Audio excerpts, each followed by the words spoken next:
The views and opinions expressed in this podcast are those of the individual guests.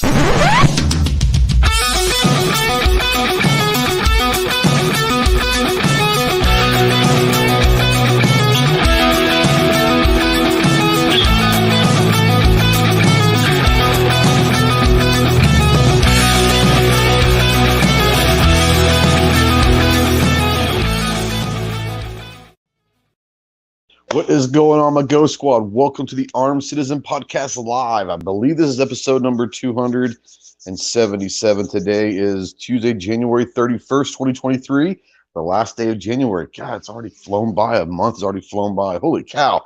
Anyways, we're live as always over on YouTube. We are not in the studio tonight. I'm on my phone, so I'm just chilling in the kitchen and all that.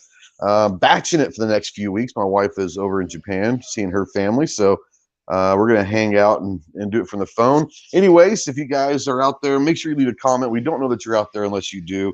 If you want to text in, you can't call in tonight because I'm on my phone, but if you want to text in, go ahead and utilize the Ghost Tactical Hotline presented by our good friends Rod and Shelly Gates over at Aegis Gun Care. That phone number is 530-364-4678. Go check out aegisguncare.com as well. You guys know that that's really the only cleaner that we use these days, and they're good friends of mine personally and good friends of the channel, obviously, as well. If you guys are veterans, really anybody, but especially if you're veterans and you're in that hole, you're in the darkness, and you're looking for that light, call me, text me, email me 24/7. I cannot give you medical advice, but I could probably be a decent ear to listen to, maybe talk you through some stuff. But if you are looking for someone that can get you some medical attention, remember two things. One, you are not alone in this fight. You have a lot of brothers out here that are willing and able to help you in any way possible. And two, the world is a much better place with you in it. So please utilize the Veteran Crisis Hotline, 1-800-273-8255.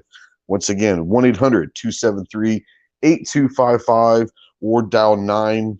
What is it? Well, I don't know what it is on the cell phone. It's out there. I should know that probably, but I don't.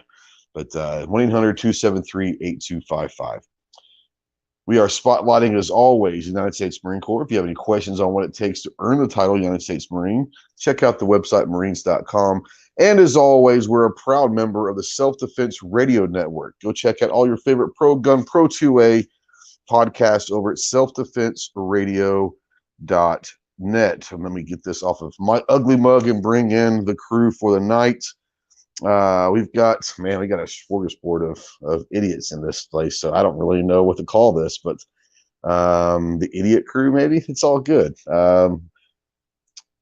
This man is part of the 4-letter state that takes 2 people to spell it out.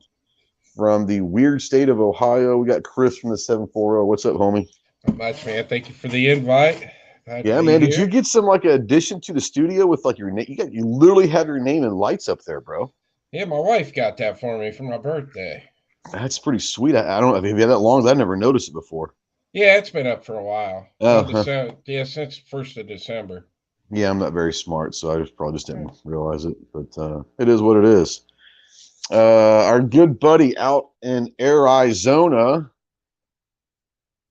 Look at this guy. He got a haircut. He's all looking kind of hipster with this now. Like, what the hell's going on? He's all like, man, what's up, John? The soulless ginger bastard. What's up, man? What's up? It is a beautiful, balmy 59 degrees here in Arizona. I don't even want to fucking strike the hell. Just want to rub that into all of those who have ice right now. And just because Chris is here, I just got to give a big OH. And see if Chris answers with the IO. IO. It takes 2 fucking people to spell 4 letters. I'm just saying, guys. Yeah. Exactly. I think streams are crossing up there in Ohio a little bit. Just saying. Everything good with you, John? Oh, it's as great as it can be. Always happy, smiling, and ready to hit the road here and get to talking. All right. From the, I'm not gonna call it. It's the state of Oklahoma. If you're from Texas, Oklahoma is kind of maybe an enemy in a lot of ways, and they don't think kindly of us either. But from the state of Oklahoma, the Okie from Chelsea himself, the gun snob. What's up, brother? Yo, why does John have such a shit-eating grin on his face tonight? I think it could be an interesting after chat. Maybe, I don't know. Because I'm a happy person, Yes, I'm I sure have you joy, unlike half the people in this room. are. He's Unlike still all the really people in happy this from room. our date. Did you give him a, never mind, I'll save that for the after chat too. There you go. There you go. Snob probably has same weather as me.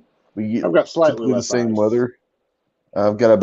We got some more today, so we got about 6 inches of sleet. From the window, it looks like it snowed. It looks beautiful.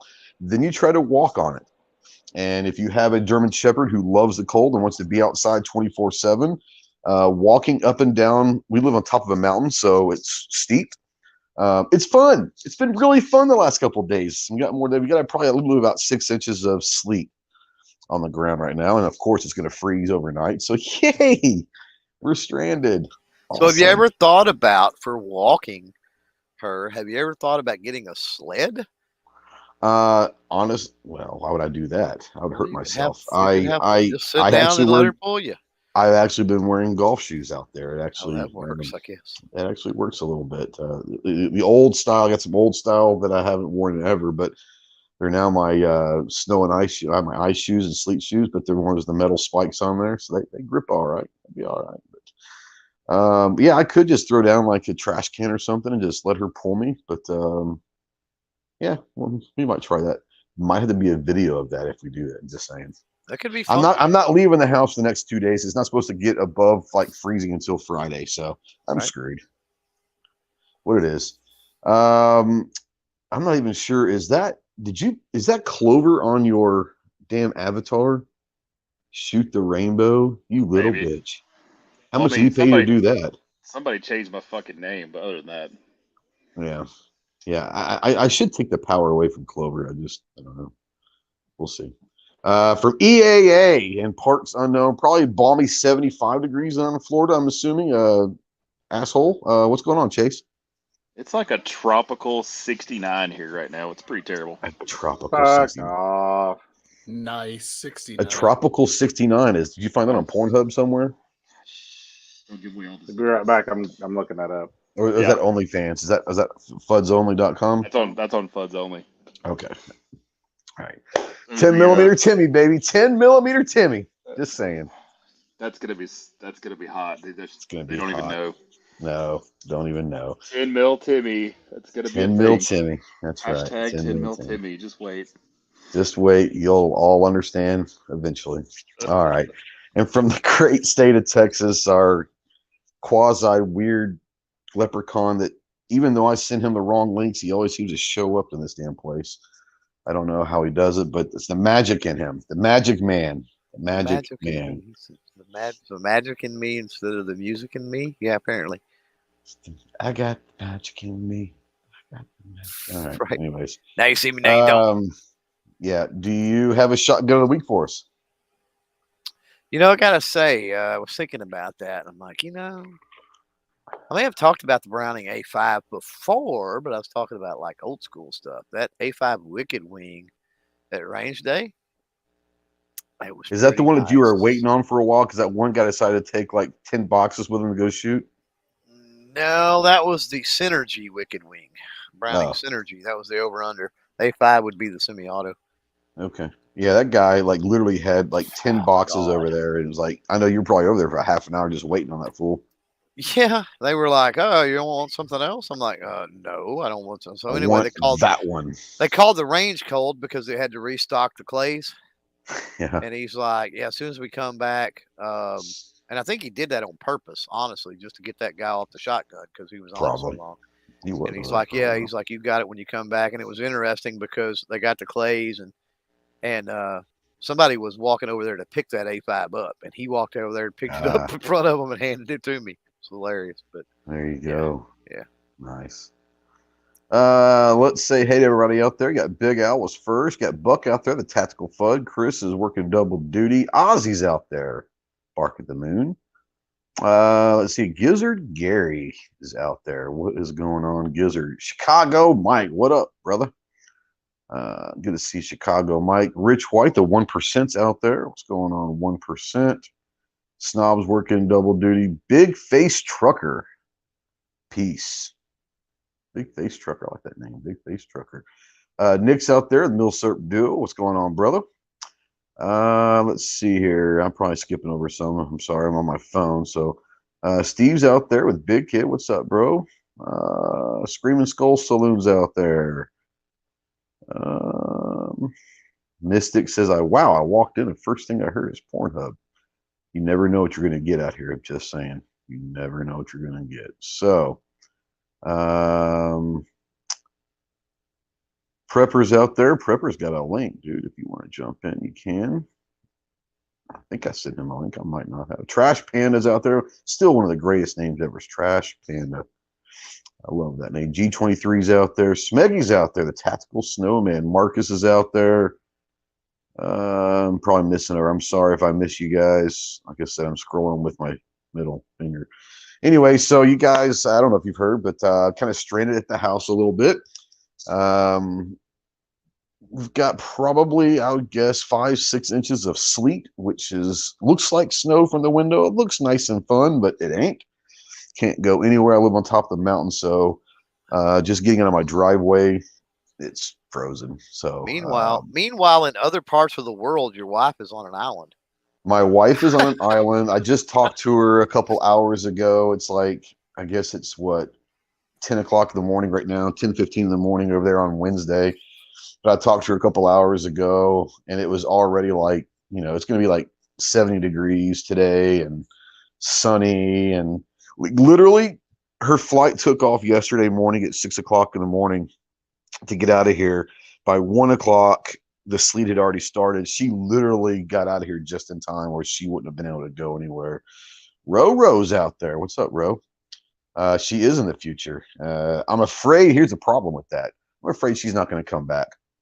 I just have a feeling I'm never going to see her again. She's decided that she loves the tropical islands again, and she ain't coming home back to this crap. She might come back like this summer when it gets hot, but I don't think she's coming home. I think all of this was me get her pay for her like escape, which is kind of weird. Like if she wants to escape and then has me pay for the escape, that's kind of just shitty. It's just really bad. That's just shitty. I don't know how I feel about that. I don't know. Anyways, we'll talk a little bit about that. We'll talk about what I've been doing since I've been stranded. But before we do that, you guys know that every Thursday, Saturday, and Monday over on our community tab over on YouTube, we go through our Ghost Tactical polls, where we like to have fun with them a little bit. And so let's go ahead and knock out the polls real quick. The first one was last Thursday. Yeah, I guess it was last Thursday. 1.2 thousand votes. Of these, what is the most FUD caliber? 22 LR, 45 ACP, 308, or 30-06? I actually made a mistake with this poll. I wasn't going to put through. I was supposed to put 3030 on there instead of the 308. I'm not very smart. Pretty sure 3030 probably would have run away with this. It was on there. But we'll bring in King FUD first and say, which of these 22 LR, 45 ACP, 308, and 30-06 is the most FUD? And that's tough, right? I mean, it's definitely between 45 ACP and 30-06. Definitely between those two. I've got to go probably 45 ACP because I think that's much longer lived. Yeah. For a long time, you really didn't have a whole lot of viable options as far as handguns and with other calibers and other things. Whereas, your 270s, your 243s, a lot of your other, I would call them FUD calibers, right? Kind of came along and was developed off of that 30-06. So I say 45 ACP. It is. As much as I like giving FUDs hell, especially Super FUD over there, you're bringing up like the 243, the 270, and a lot of these calibers that we would consider now as normal, but at the time were probably very, very wildcat calibers. It seems to me like the FUDs are the ones that usually come up with the FUD wildcat calibers. So like all of these 6.5s, all these weird ass calibers that are out there were probably developed initially by some kind of a FUD in his basement in his reloading machine. So I guess I kind of have to say thank you to the FUDs, because they're the ones that are trying to figure out better calibers, different way of doing things. So that I won't say that publicly too much, but thanks to the FUDs for coming up with all of what I consider now are staples in the caliber race, were wildcats at one point and probably developed by a FUD. So anyways, yeah. Let's see here. Chase, you're kind of a FUD. You're kind of like a FUD. So what would you say? 22 LR, 45 ACP, 308 or 30-06? Well, since you left off 30-30, like we had discussed the other day. I know, dude. I know. And obviously my fifth option was other leave a comment. And like every single one of the comments were like, where the hell, like 57 comments, where the hell's the 30-30 at? Now, here's the thing. Here's the thing. Had you put 30-30 as Super FUD, as King FUD, I would have had to chastise you. It was not 30 WCF. I'm just saying. Oh my God, true story. However, moving on over over those particular choices, I'm gonna have to say 45 ACP for sure. Okay, all right. Alt 6. Now, had you put 270, the king of the fuddest / gayest hunting caliber ever devised, you shut your whore mouth. 270 is like, if you shoot a 270, you are the worst of the fucking worst of the FUDs. That is the king of the douche canoe. Jack O'Connor would kick you right in the dick right now. I hate that fucking caliber. Somebody walks up and says, I shoot a 270. I already know you're a gay individual. There was no two ways 270. So answer me this, I think we talked about this maybe, Chase, but on 270, it doesn't matter what rifle it's in. There's something about the recoil impulse of 270 I despise. I do too. It's terrible. I'd shoot 30-06 all day. Yeah. Why anybody would shoot a 270, I don't know. Y'all are idiots. It's the gayest thing ever. It's like, hey, let's take one of the greatest calibers ever devised and make it worse. 270 is literally what made 30-06 a decent caliber. Why would you shoot a 270 if you could shoot a 280?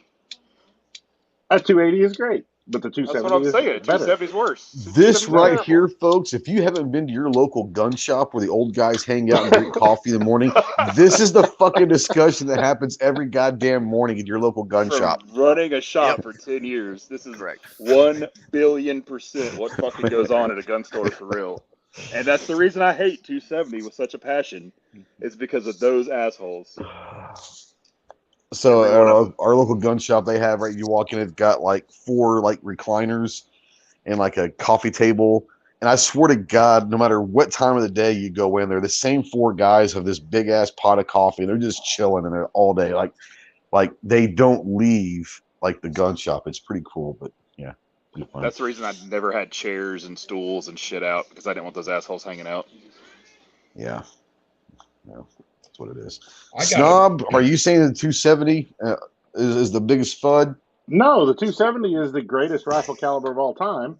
But I knew you were gay. I knew it. Well, you should have known that from the other night. But whoa, that's true. He lost the snuggle though. Who was the inside spoon? I'm just saying. Don't worry about that. Okay, John was 100% it was John. Wow, how did I get dragged into this? You and your easy target up there. He's got the porn stash rocking for sure. Mm-hmm. 45. All right, out of your 45. choices. All right, that's what I kind of figured. John, 2 world wars. Right, John. What's the biggest FUD caliber? Well, there's a couple trains of thought here. 45 AARP is probably the top, but you got to also add in train. Yeah, I did. You also have to add in 204 Ruger. If you don't have 204 Ruger on this list, shut up. And 38 Special. Don't forget 22 Hornet and 22 250. Don't forget those. I should have just 21 Fireball. I should have put 12 gauge on there and just let people just go fucking insane with 12 gauge on there. there. Not a caliber, but yeah. But you know what I mean. Yeah. 10 gauge would probably be better. That's more fun. Oh my God, yeah. All those old FUDs. 10 gauge is the best gauge ever. I'm the only person on this panel that's not a goddamn FUD, aren't I? Chris, help me out here, bud. You got about. I gotta go with about 30-06. I've ever seen though. I gotta go 30-06. I kind of like 45 still. I shoot it quite a bit still. But I do hate 270. That was the first centerfire rifle I ever had. I let a guy talk me into buying it. I didn't want it. I wanted to buy a 308. He talked me into that 270. I hated that gun. I couldn't wait to get rid of it. See, that's a man that's got his priorities straight right there. I'm disappointed in all of you. I'm getting away from this FUD as long as I can, as quick as I can. 48%. 48% say the 45 AARP. Coming in second place at 19% was the 30-06. In third place, close behind 30-06 at 18% was 22 LR. 9% was a 308, 5% was other, and of those 57 comments, I think 55 of them were 30-30. So, like I said, I messed that one up. I actually meant to type 30-30. By the time I put it out there, like people were voting, I was like, screw it. But yeah, that was definitely 45. I think 45 AC probably still wins it, but I think 30-30 gives it a pretty good run for its money. Faux shizzle. The next one is which one? Supercars. We're talking supercars. Bugatti, Ferrari, Lambo, or McLaren? Let's start with Chris. Bugatti, Ferrari, Lambo, or McLaren? Which one would you choose if you had to choose one supercar? God, I knew nothing about cars. Bless your heart. You need to watch more. You need to watch more Coley on the War, Chris. He'll help you out with that. I said you need to watch more Coley on the War, Chris. He'll help you out with that. He will. Only if you're a Porsche fan, though. Probably. I don't mind Porsche, but I don't consider.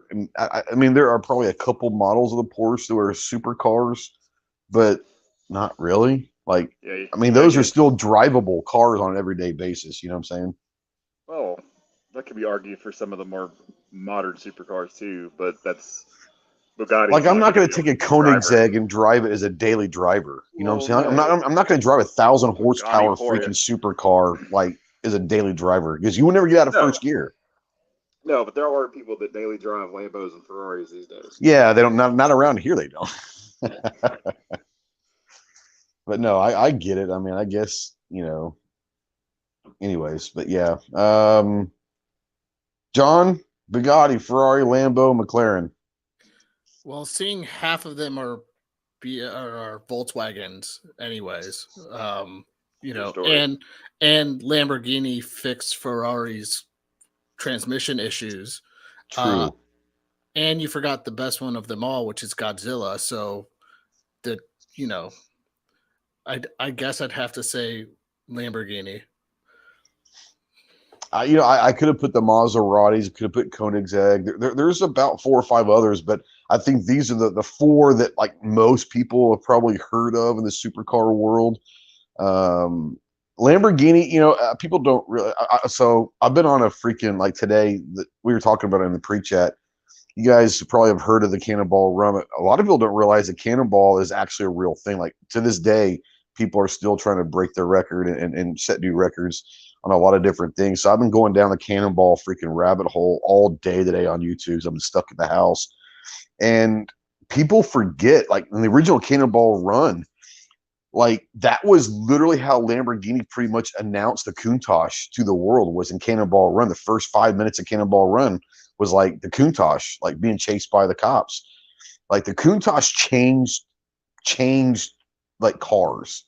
To this day, like to me, and there's a lot of great Lambos out there, but the Countach is like the one that even today, like an 81, 82 Countach still looks badass like today. Like it still looks futuristic to me. So Lambo always is going to hold a special place in my heart. But the Countach especially changed cars for sure.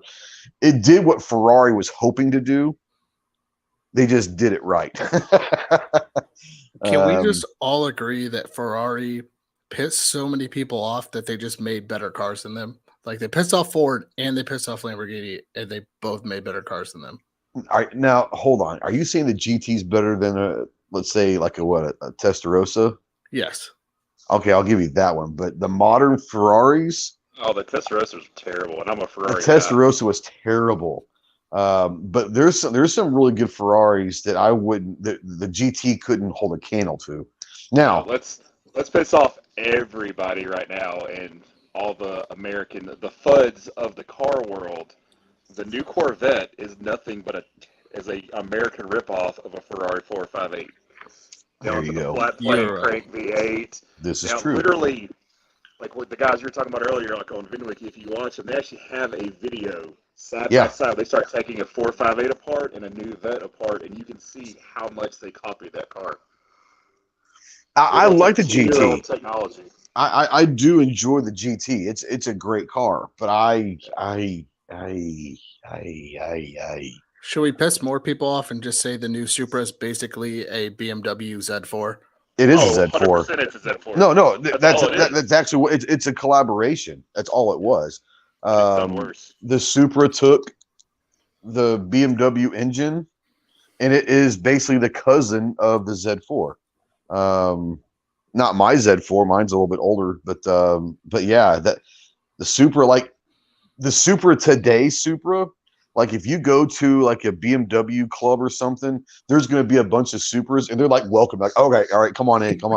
It's like you're the cousin at this point. But that's exactly what it is. The Supra and the Z4, today's models are basically the same.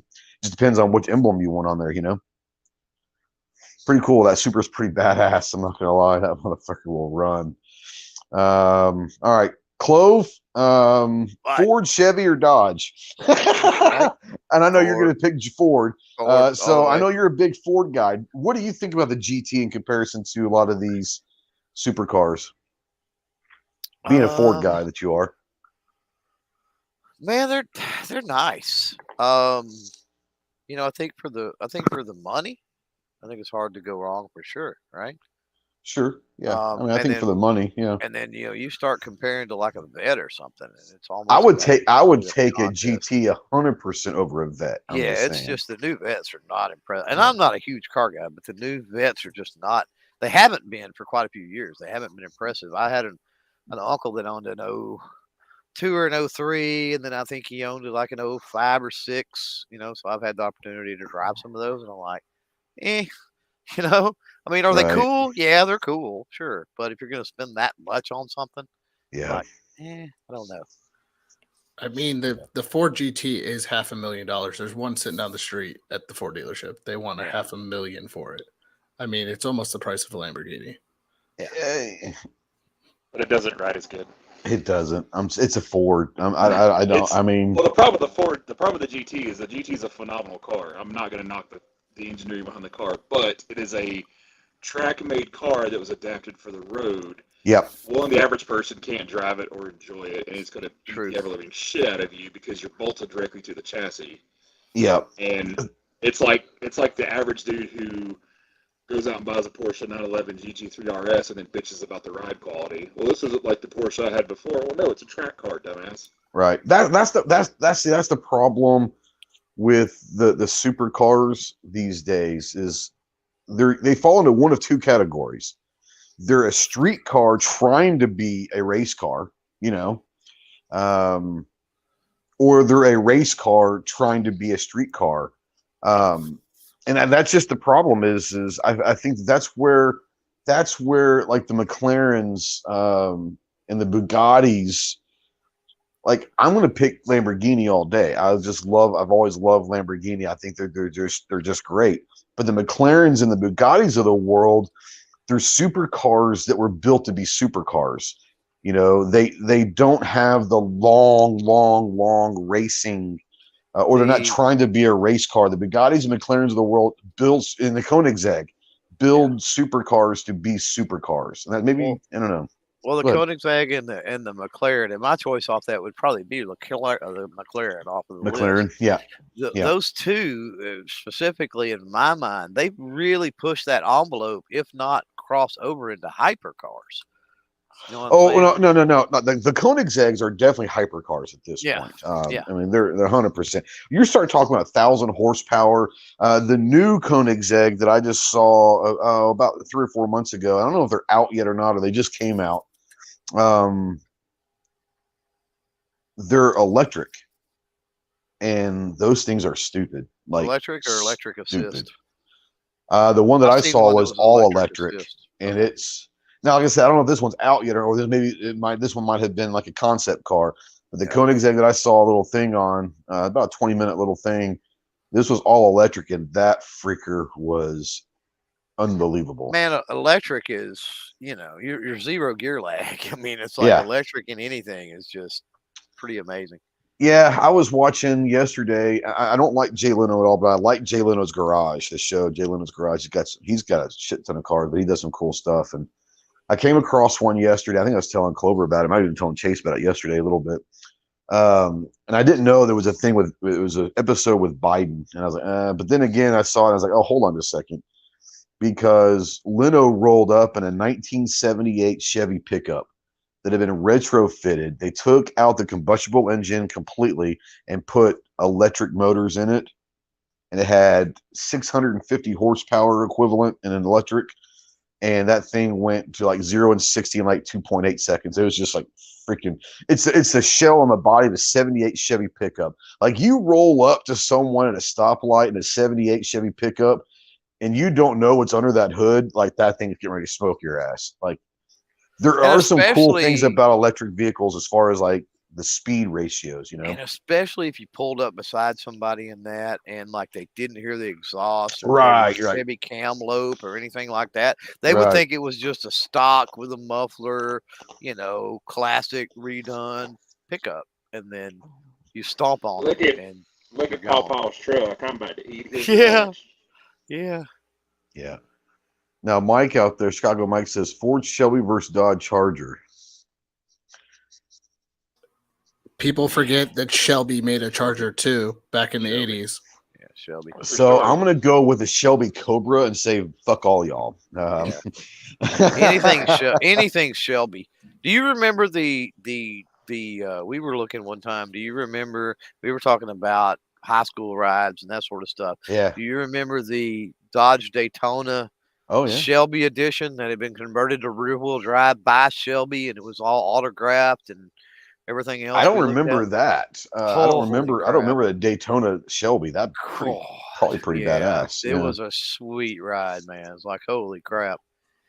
Because the Daytonas were front wheel drive from 86 or 87 up or something like that.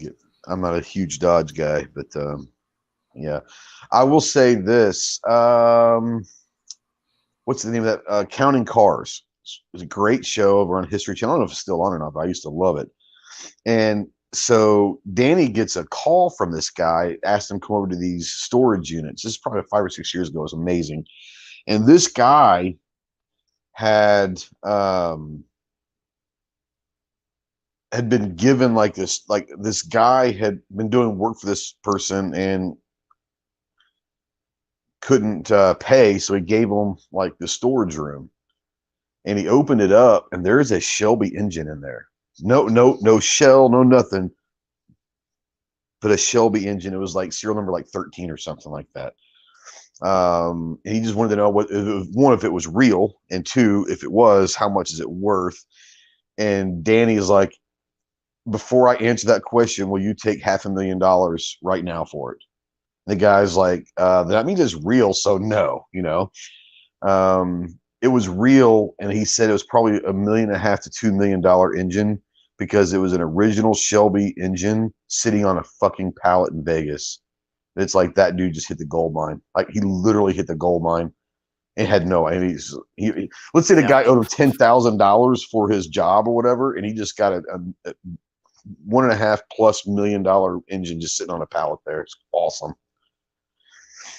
Chicago Mike, anyone go to Speed Vegas out there during the event? No. I mean, drove by there, almost went.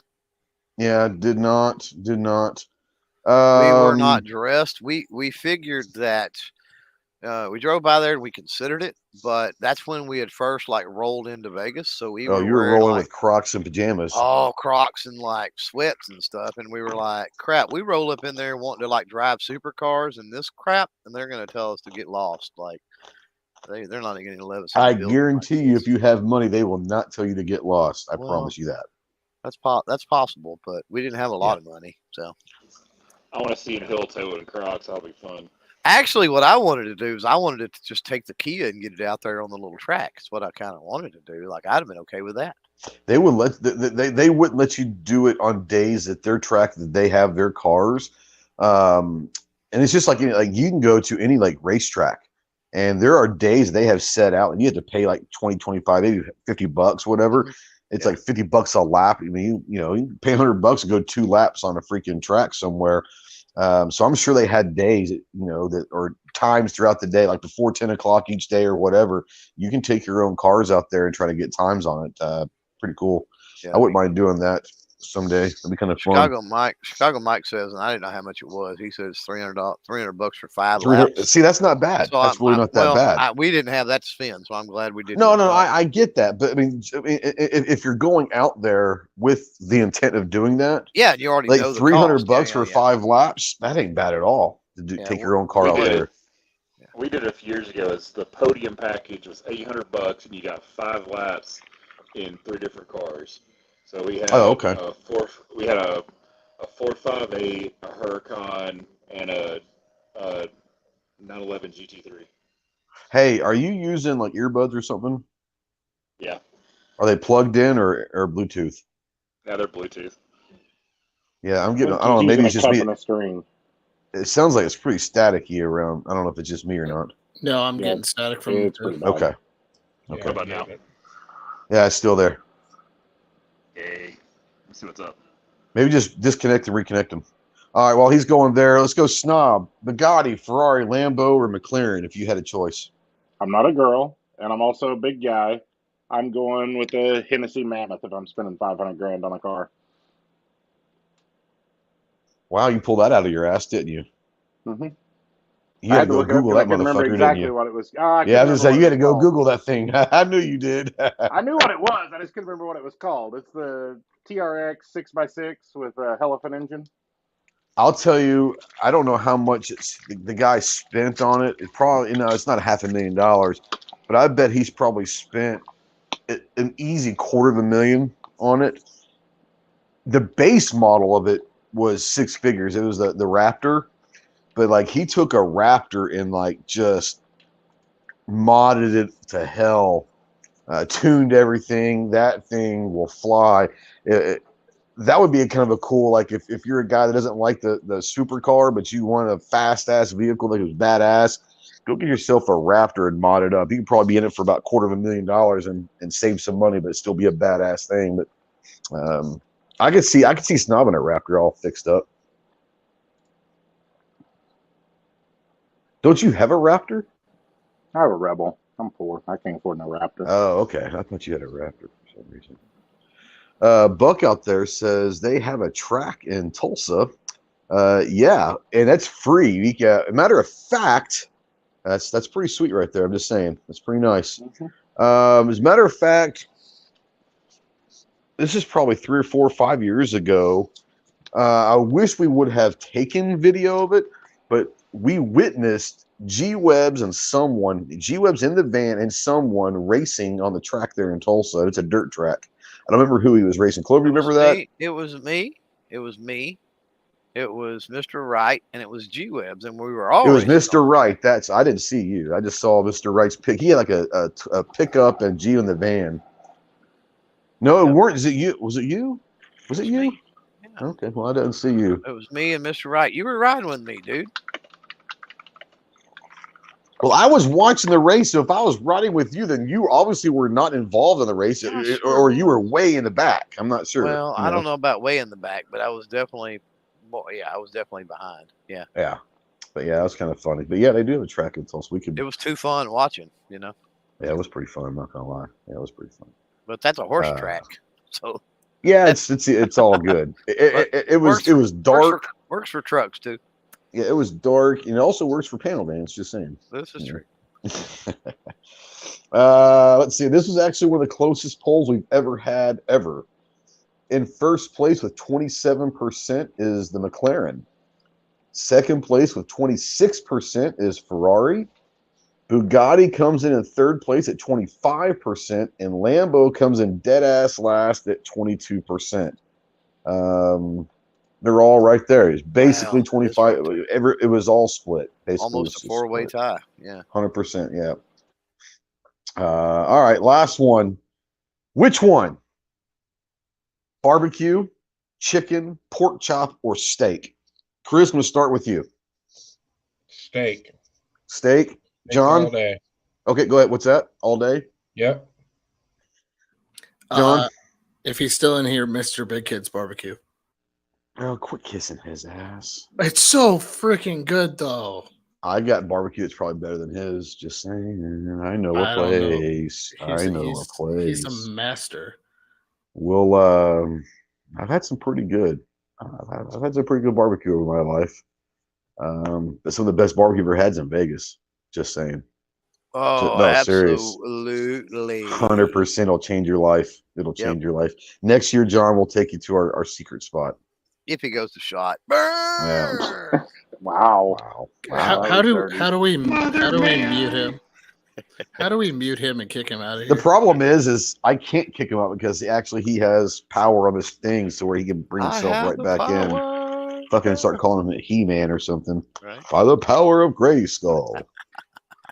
All right. Clove, barbecue, chicken, pork chop, or steak? Barbecue. Okay. I figured that was coming. Chase, what about you?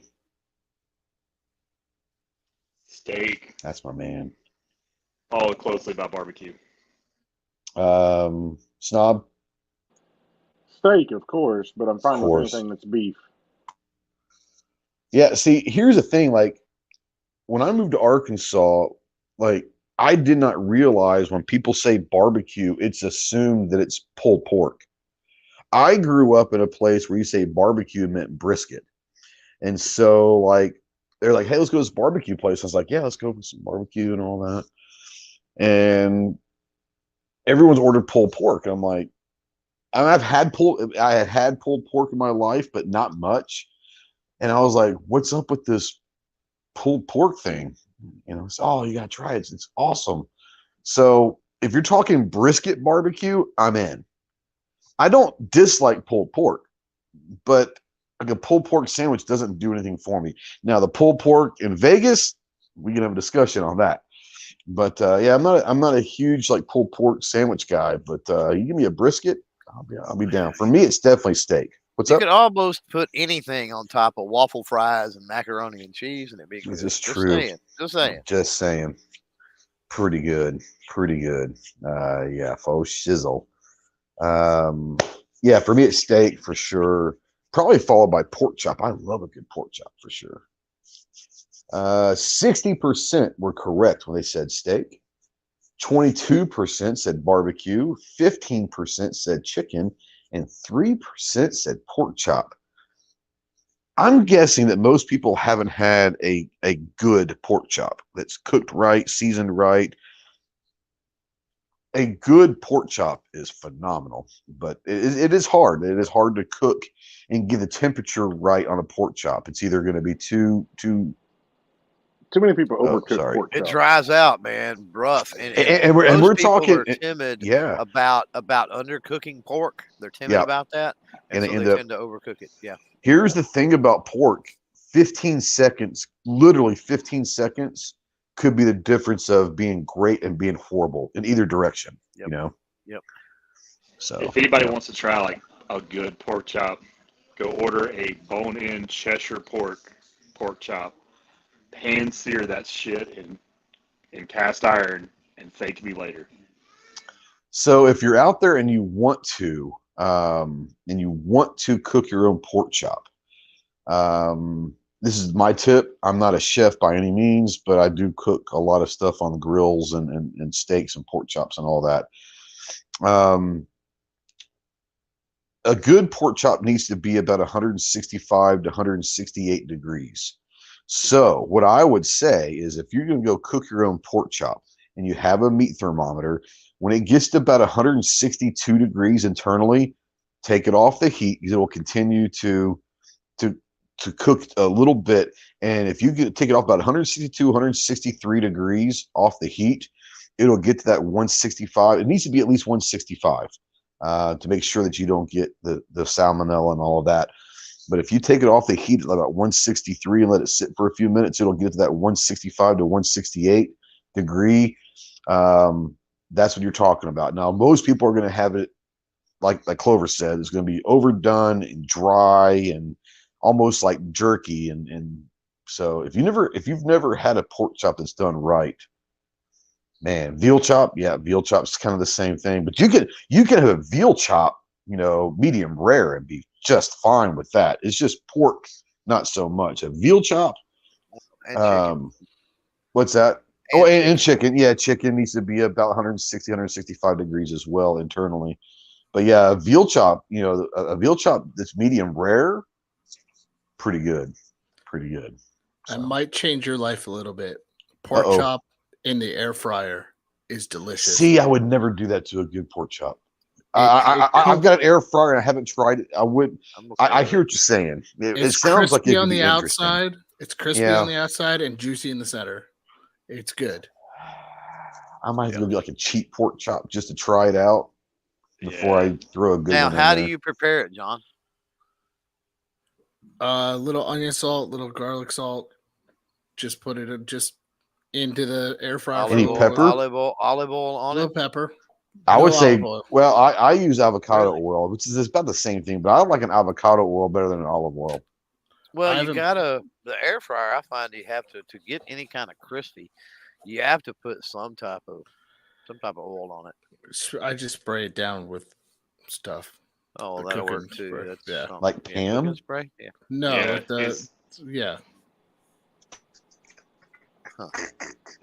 I have a little. We're gonna have a cooking class next time we hang out. Like I'll be back in a couple weeks. We are. We're gonna have to have a chat. Please, introduce him to the finer things in life, Mayor Chase. No kidding. Good God.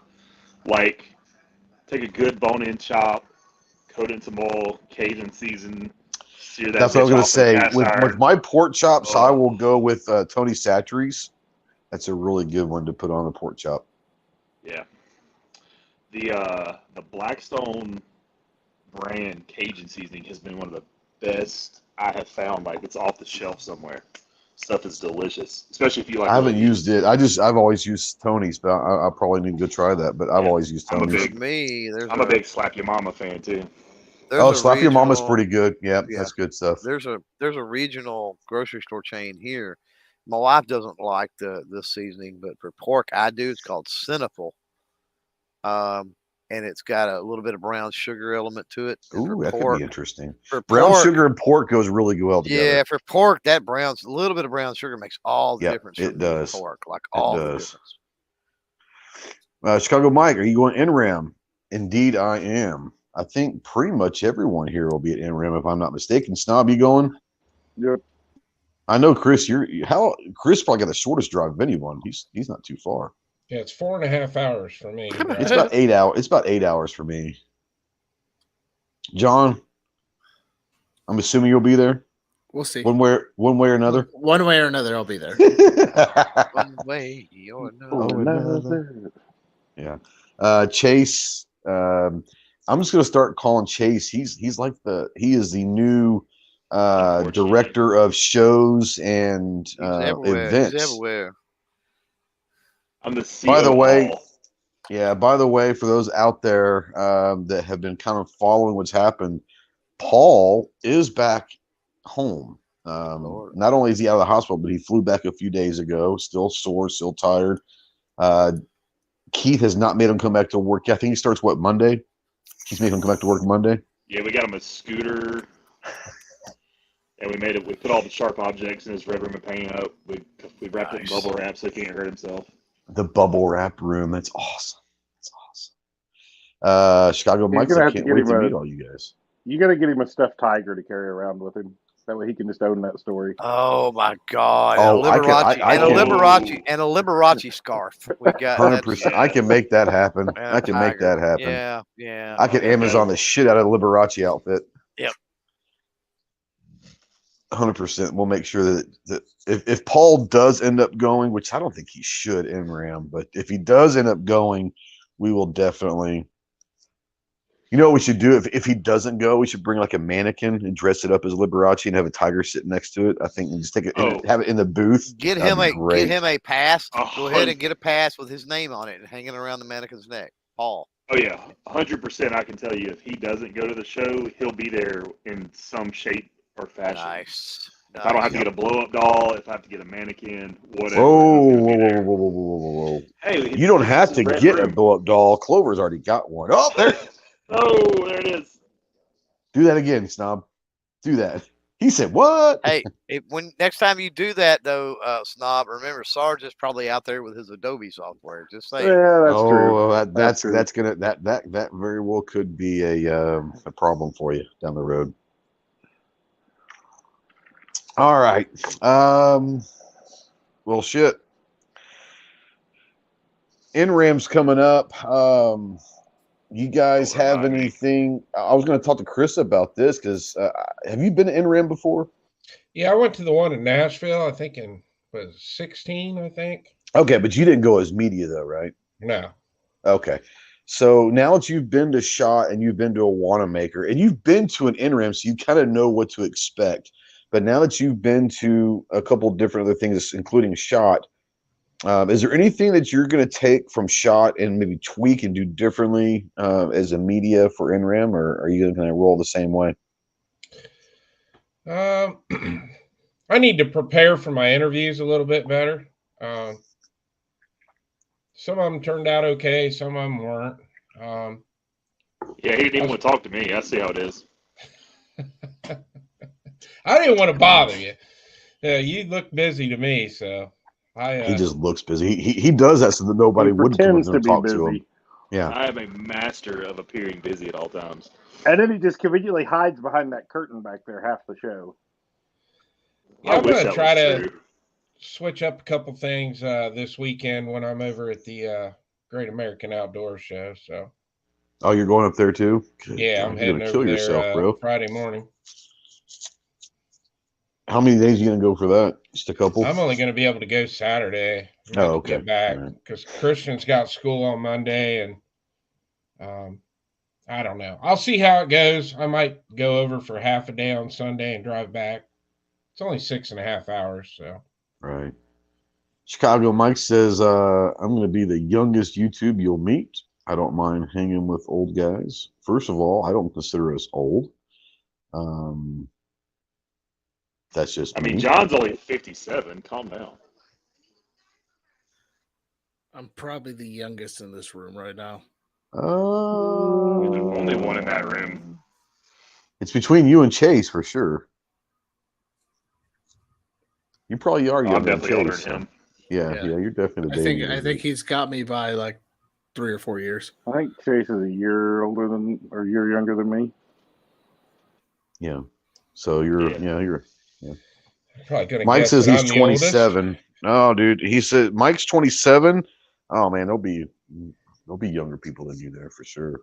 There'll be some 12-year-old with a YouTube channel. I mean, there are competitive shooters that are 14 years old that are freaking rocking it right now. You know, if Autumn shows up, she's the youngest YouTuber there. How old is she? She's like 10. Oh, okay. Autumn's Armory or whatever it is.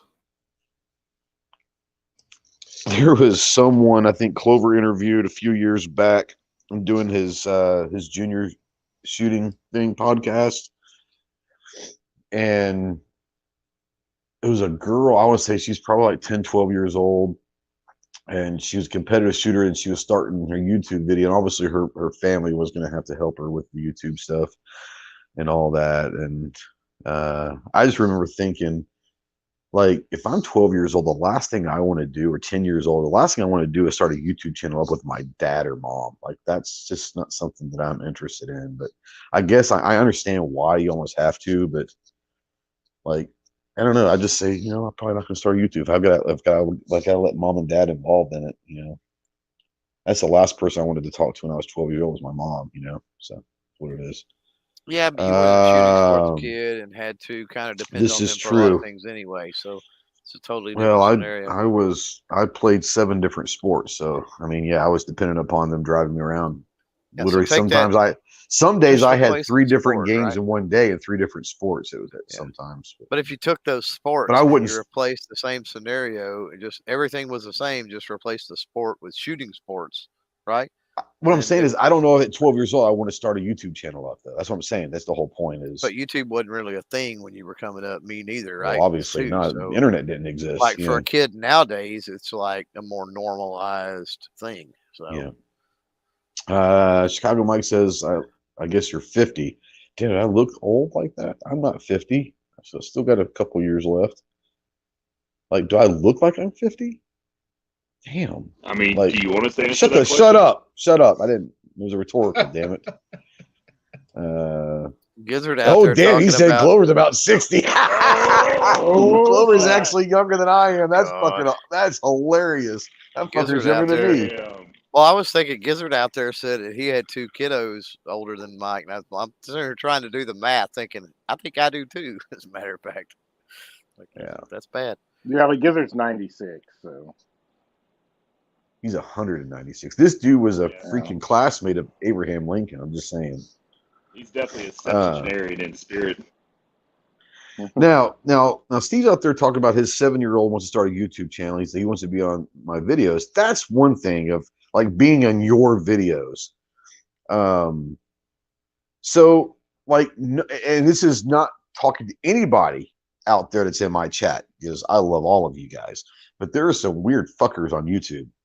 And I don't know if I would let my 12-year-old kid start a YouTube channel knowing that they're especially girls. Yeah. I don't know about that. Like I would have no problem. Like now my daughter's 26. So I mean, obviously wouldn't mind having her on my channel. And she's on my channel a few times, but I would never let her at 12 years old or 14 or hell 17, start her own YouTube channel up right now. Cause there's just some weird freakers out there. I'm just saying, Did you see the comment? So the 6-year-old he's talking about at IV88, that's Autumn. That's Autumn from a few years back. Yeah. Yeah. She's like 10 now, I want to say. Now Gizzard's got a great name if Big Kid brings Mr. Little Kid in. Mr. Little Kid. I love it. That's awesome. Now Steve said he's going to be Mr. Big Kid 2.0. I like Mr. Little Kid. I do too. Until he gets old enough, then he could. I still like Mr. Little Kid, even if Mr. Little Kid 30. That would just be hilarious. Yeah, that'd be pretty awesome. Yeah. No, I think that needs to happen. If you're gonna do it, then have fun with it. And I would just feel, I don't know, man. Just not that anyone in my chat is weird at all. Door carry. Did I say that out loud? I'm sorry. You had it out there, but yeah. He's thinking, I guess his name is Ben. He said, it's been real. That's kind of a cool. I get that. That's pretty cool. Toyota Town's out there. He missed the car talk. Just saying. We were talking Toyota earlier with the Supra versus the Zed. Yeah, there was. Going to talk about cars for a second because, like I said, I've been in freaking car mode all day today.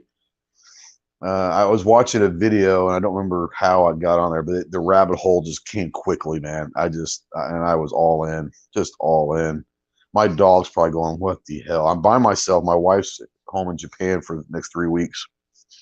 So it's me and the pup, and we're stranded in the house, can't go anywhere. And she's sitting having to watch freaking car videos all day long. It was hilarious because I watched one where there was a guy that said he had a Lexus that literally wouldn't start. Like no matter what he did, He couldn't get the thing started, new batteries, everything, just couldn't get it started.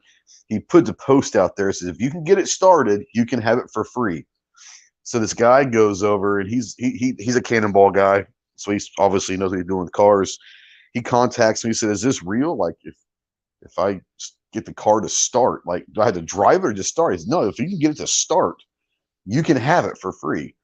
And so what this guy does, he takes old cars that have been abandoned, fixes them up, and like donates them and gives them to someone for free that needs a car and all of that. So he's like, okay, let's go try it. Take an hour of my life. I can't get it started in an hour, then it ain't going to happen.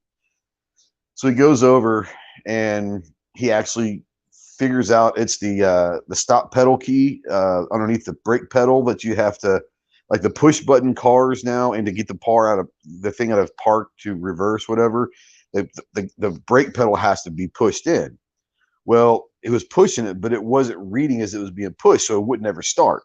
And so he took a paper clip and figured out which two of the wires he needed to basically jump to get it to register as he was pushing the brake pedal. And that thing fired up, and it's been sitting there for over a year, and the guy just gave up on it. Put a paper clip in there, turned it, started up. He's got a free Lexus. The reason why I said that as a story is my wife has a Camry, and it's got the Toyota beep beep. Like when you unlock and unlock it, it's a very distinctive beep beep. The Lexus had the same thing. So he's finally got it up, and he goes beep beep with it, and my dog goes fucking batshit crazy, thinking that my wife is home. She obviously misses her, and she starts going to the front window looking to see where she's at and all that. And I was like, it was the TV, babe. And she had this look of, seriously, bro, like, you're killing me. Yeah, my dog's missing her. I'm her alpha, like I'm her master. Shepherds, if you guys don't know, shepherds they take one master and one master only. So their first year of their life, they're only going to listen to one person. And so it is what it is. So I'm definitely her master, but my wife is 100% her favorite. So she's missing mommy. My wife called on a video call earlier a couple hours ago over in Japan. She could hear her voice, and she was like looking for her. It was pretty hilarious. Pretty hilarious. Shepherds are pretty animated to begin with, but yeah. Let's see here. Catch up with this. I'm an SBR guy now, apparently. So apparently. So let me ask you guys this, because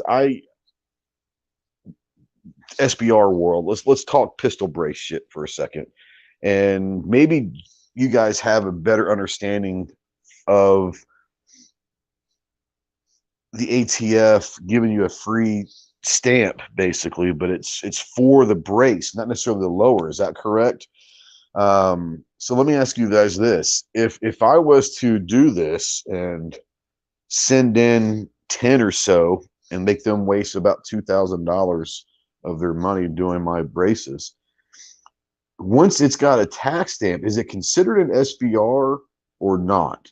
The reason why I asked that is if it is, am I able to put a vertical grip on an AR pistol with a brace at this point or not? Does anybody know the answer to that? I haven't deep dived into it yet. I haven't either. I was hoping somebody has. My understanding, it technically, because are you tax stamping the brace or are you tax stamping? I think they're. And I thought it was only one per person. Is it per brace now? I mean, if I have a brace, from my understanding, is you have to send pictures of the brace and all that shit.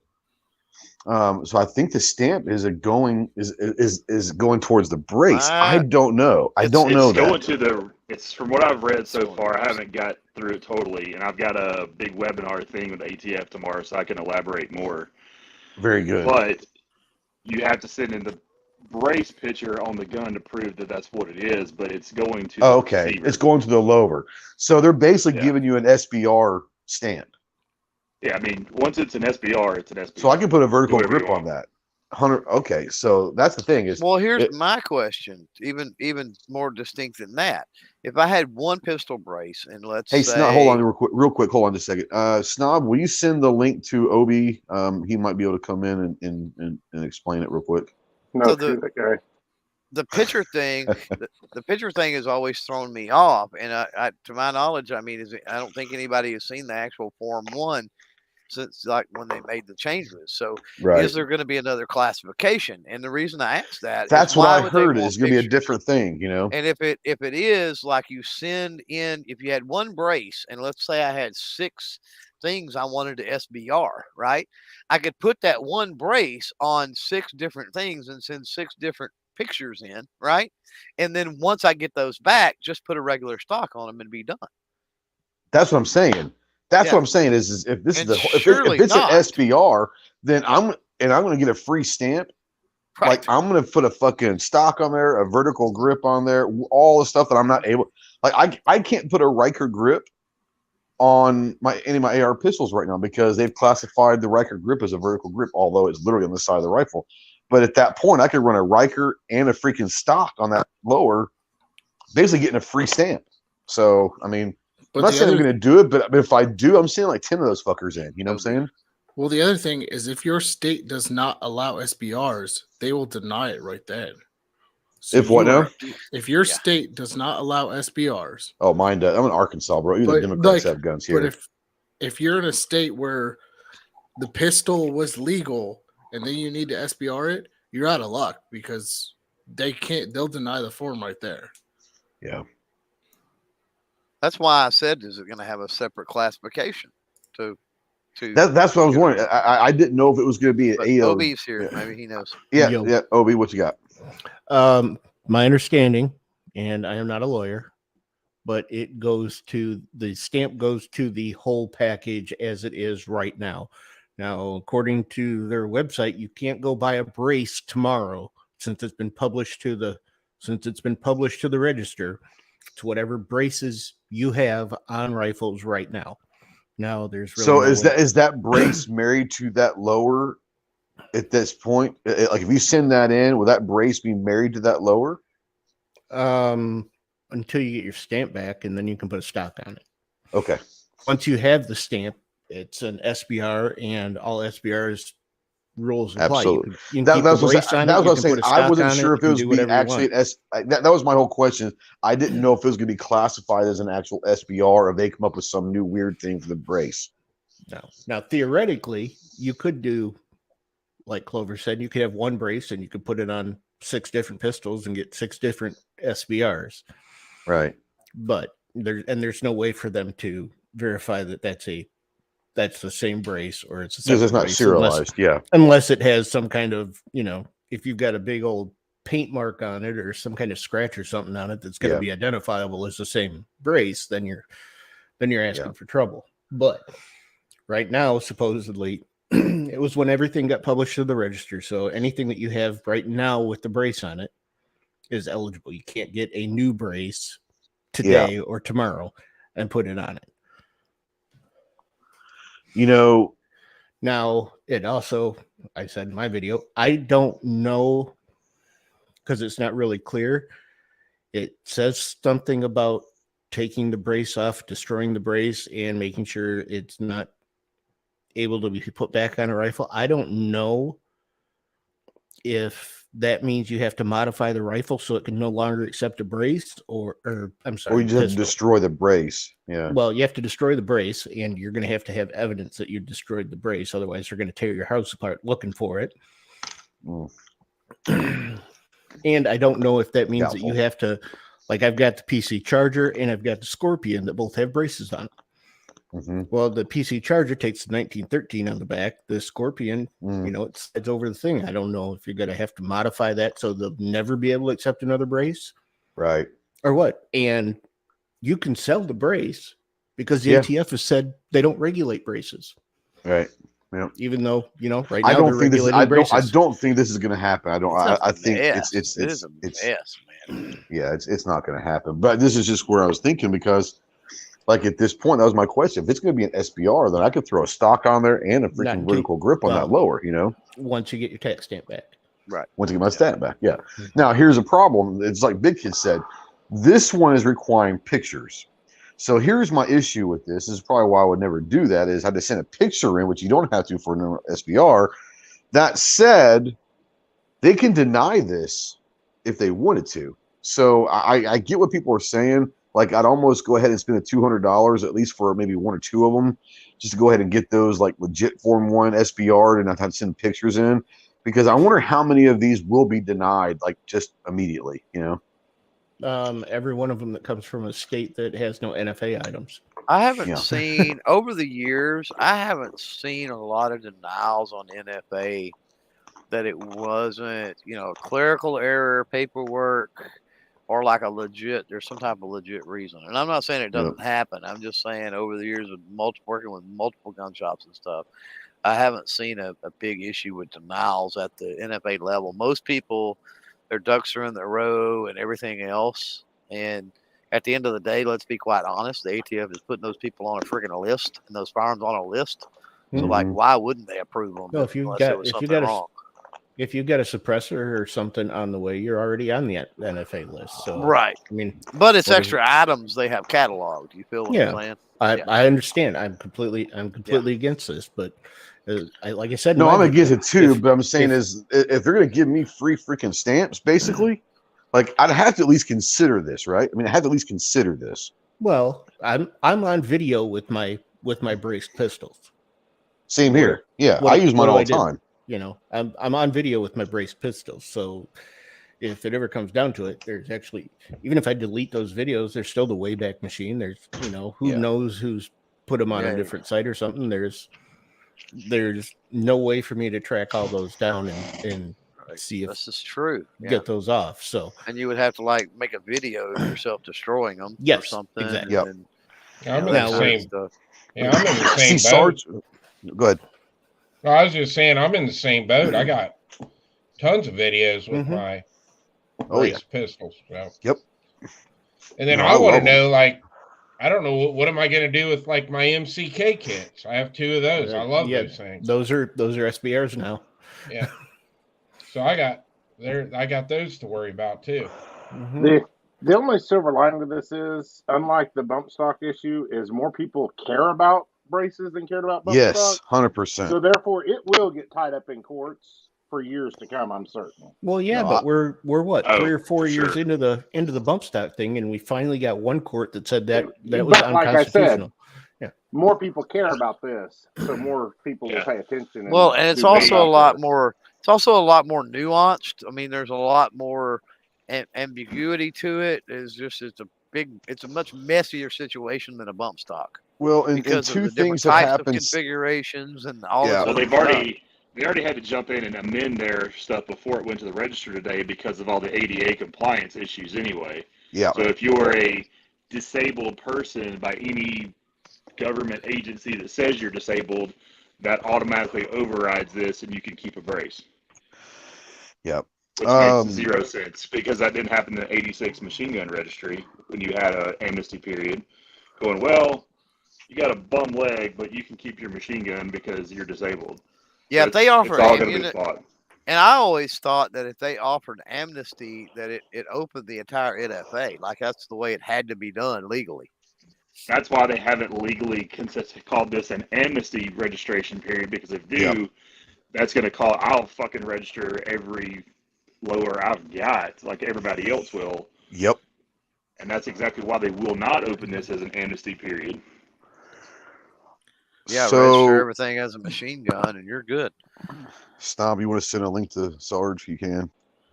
Or why? I don't like people.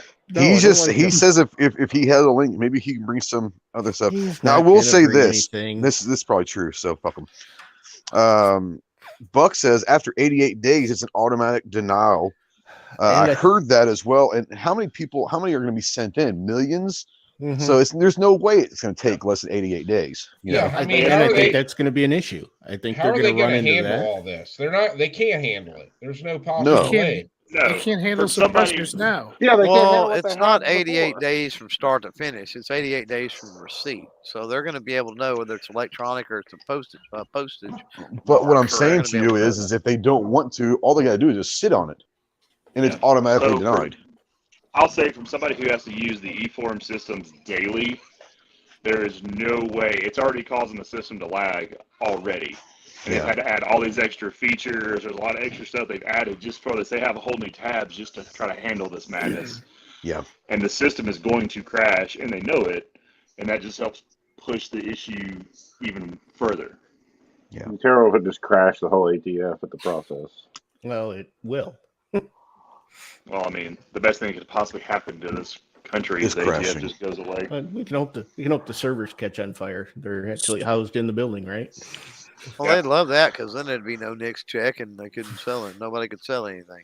Yeah. Well, I mean, except for me, I guess. ATF servers are literally like 5 old Gateway computers daisy chained together in the closet somewhere. Don't you dare disparage gateways. Those were the bomb back then. I don't know what you're talking about. Clover's still using one right now. E-machine, brother, not gateway. Get it right. All right. I have a question for the group. So if I have a brace that's not, so my understanding with the eForm 1 is that it's got to be attached to a lower. If somebody's got a brace that's not attached to a lower, then can they register it, or do they have to have the lower? You're not registering the brace. You got to have a lower to have a serial number. It has to be the whole package. So then what do you do with the brace then? You just destroy it? And you don't have a brace that's not attached to a lower. Yeah. It's a piece of plastic. But here's the problem with that, and this is where the devil's advocate shit comes in, and this is where the ATF can't be trusted like they can't with anything else. If you have an AR-15 lower sitting there, and with just an AR, you have any of your ARs laying there, and you have one M16 part laying next to it, and you don't have a registered 16 lower, that's considered a machine gun. So if you have a brace, it could go on your constructive lower. Intent. You intend on putting that in there. If you have a brace sitting there and you have a receiver that it could theoretically go on, that's where they're going to start having problems. Going, oh, well, you have the means to make an illegal firearm now. Chase, I'm gonna through a fan or. Well, I'm gonna send Chase. I'm gonna Venmo Chase $50. Go buy yourself some fucking earbuds at work, dude. Matter of fact, I'm sure that Snog can probably get you some off Vine real quick. I just thought about it. I'll get them off Vine in a heartbeat. I bet it's my damn fan. I just thought about that. You know what the worst thing is to hear Snob whine about there's not enough free stuff on Vine. Me and Jeff were going back and forth about it Sunday before shot, griping about how there is not enough stuff on Vine right now. So I want to getting it back to an actual discussion. Like, why hasn't Clarence Thomas just like bitch slapped everybody at this point? Like, he's like, motherfuckers, did y'all not read my freaking opinion letter 2 months ago? Because conservatives are still under we still go by the rule of law. The Democrats and liberals won't do I'm pretty sure what Clarence Thomas put in his opinion. Well, bitch slaps everything that they're doing right now. Exactly, but they still did. Now they have to get this new thing in front of him again. Yes, because we follow the rule of law. That's the thing about law. You may agree with it or may not agree with it, but it's still the law until we can change it. Well, it's not law yet. No. I just meant law in general as a concept. Yeah, no, I hear you. If anything was really going to happen, these big gun groups, the NRA, GOA, all these would organize a march and you walk on what you get brace owners to walk on Washington. You know, I it took me a second to jump in, but like what Snob was saying before, although the bump stocks that the ban was wrong and no one agrees with it, people care a whole lot more about pistol braces, and that's what we're saying. They're passionate. A lot more is going to get done. Oh, I don't even know the number. There's, would you guess 25, 30 million pistol braces probably? I mean, maybe more. I don't know. Maybe more than that. Look at the percentages that are used in a crime too. It's going to do nothing. The two numbers I've heard are 30 million and 3 million and 40 million. The 3 million came off of, I believe, the ATF's number, and the 40 million comes from, the GOA or NRA or one of those. Yeah. We haven't gotten a real number from the manufacturers. The manufacturers would have the NSSF should be able to compile some of those numbers from the manufacturers, at least give. Now they may not want to put that out there, but I'm just saying that the number is out there. What's it matter? Yeah. What's it matter? Well, when this first came up, when I was at the other company, There was a phone call between ATF and a bunch of manufacturers. This is $1 billion part of this industry. Oh, Hunter, yeah. Mm-hmm. Well, was it 2 years ago they started fucking with SB Tactical, and that's when all this shit started? It's $1 billion a year part of this industry, and they want to do this during this economic downturn. Like, come on. Yeah. They don't care. They don't care. They put You got to remember, SB Tactical had a data breach here right before all this stuff was published too. Yeah. Yeah, I was actually wonder how that happened. I was actually caught up in that. Were you really? Yeah, I actually had. I didn't know it was SB Tactical until like 2 weeks after I got the call from my. Well, I've got 3 SB Tacticals, but I never heard anything about it. Well, did you buy them directly from SB Tactical? No, I did not. No, I did. They came in with they got the CZPDW back in stock, and they gave me a code for percentage off of it, and I had to buy it directly from them. And then like a week later, that card was breached, and then a week or two after that, I got an email from SB Tactical that their website had been breached. So yeah, no, I haven't bought any of them from SB directly, so that's probably why then, I guess. Yeah. Did anybody get an email today about the pistol braces? I haven't checked. Really, I've been freaking watching. I've been stuck in my house watching YouTube, so I haven't. What did it say? I got it. I just sent it to Snob. I can't share it from where I'm at here. Let me go back to it. I got one this morning, like right when I was coming home from work, and it was all about the braces. And it has a .gov address on Interesting. it. Let me. I've gotten several today, but they've all come from ATF or NSSF.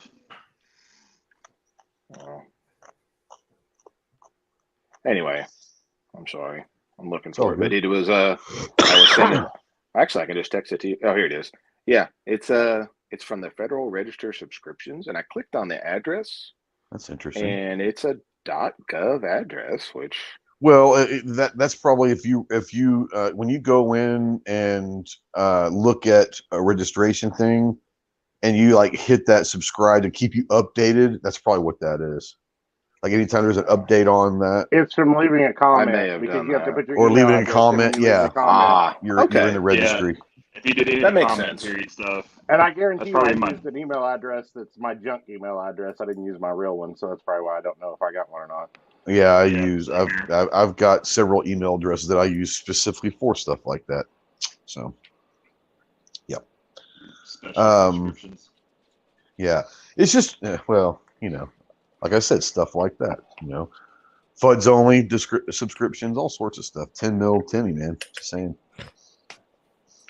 But yeah, no, it's just one of those things because to me, I don't think it's going to happen. I think that it's not going to go through. I truly do believe that. But I remember I was at a buddy of mine's company at SHOT Show, and he's got a whole line of AR pistols, whether it's 5.56 or 9 or whatever. He's got a whole line of them, and he's got 250 pistols that come with braces on them. He's got 250 of them sitting in a warehouse that just got done, and he is scared. He's got a shit ton of money wrapped up in that, and he's like I'm screwed. I'm like, no, I really think you'll be okay. I really truly believe that, but like from the industry side of things, there's a lot of companies right now that are just like, holy shit, what do we do? I mean, it's going to be crazy. It's going to be interesting to see what happens in the next couple of months for sure. Well, look at all the companies that launched new guns that SHOT did not come out with a pistol variant of it, of the long gun at least. I mean, I know Springfield did that 9mm carbine, and everyone was like, why didn't they do a 10.5? That's exactly why. Mm-hmm. They didn't want to stay. Now, they're there. They just didn't bring them to SHOT. They're going to be readily available when and if this gets shut down. My next question to you guys is, I think what's going to happen, this is just my personal opinion, I think what will probably end up happening is this will get shot down, and the ATF will just come back, and they've changed it several times over the years, and just say, well, you just can't shoulder a brace. But that's an interpretation necessarily. I don't know if that's an enforceable felony. if you get caught shouldering a how do brace. you regulate an action like that? Like that's what I'm saying. Don't hold your handgun like this. Exactly. Or don't hold your what? Yeah. Extremely difficult, if at all, if even possible. Grandpa, that's what I'm saying. the range I safety think officer is going to be calling the ATF saying, "Oh, I seen him. He shouldered that brace and he fired off more than 3 rounds in a minute." Yeah. Well, and here's my, I mean, for those of us that are on camera with a brace, is where it's most important. Is yes. I would say decide if you want SBRs for any of those and get that paperwork going right away on the ones that you want SBRs on, and then wait the 119 days. Yeah. See what happens. Yep. So here's the thing, and here's kind of what I'm thinking about doing, and you tell me if I'm absolutely stupid. The answer is probably yes, by the way. Well, yeah. Do I have to wait till I finish? Yeah. Buy all the lowers you can right now. Yeah. Well, I mean, I've got 4 or 5 lowers that are just sitting there stripped already. I mean, I've got lowers I haven't done anything with. But I'm literally going to think about sending like 10 of them in. I don't know if I can or not, but I'm going to send as many as they're going to allow me to. Here's what I'm thinking about doing: is sending them in, like kind of what OB said, is send them in right now under the free stamp thing, right? And then at 120 days, like if this goes away, then I'll decide, do I want to spend the $200 on a couple of these, which I might anyways. But am I stupid? Because here's the thing.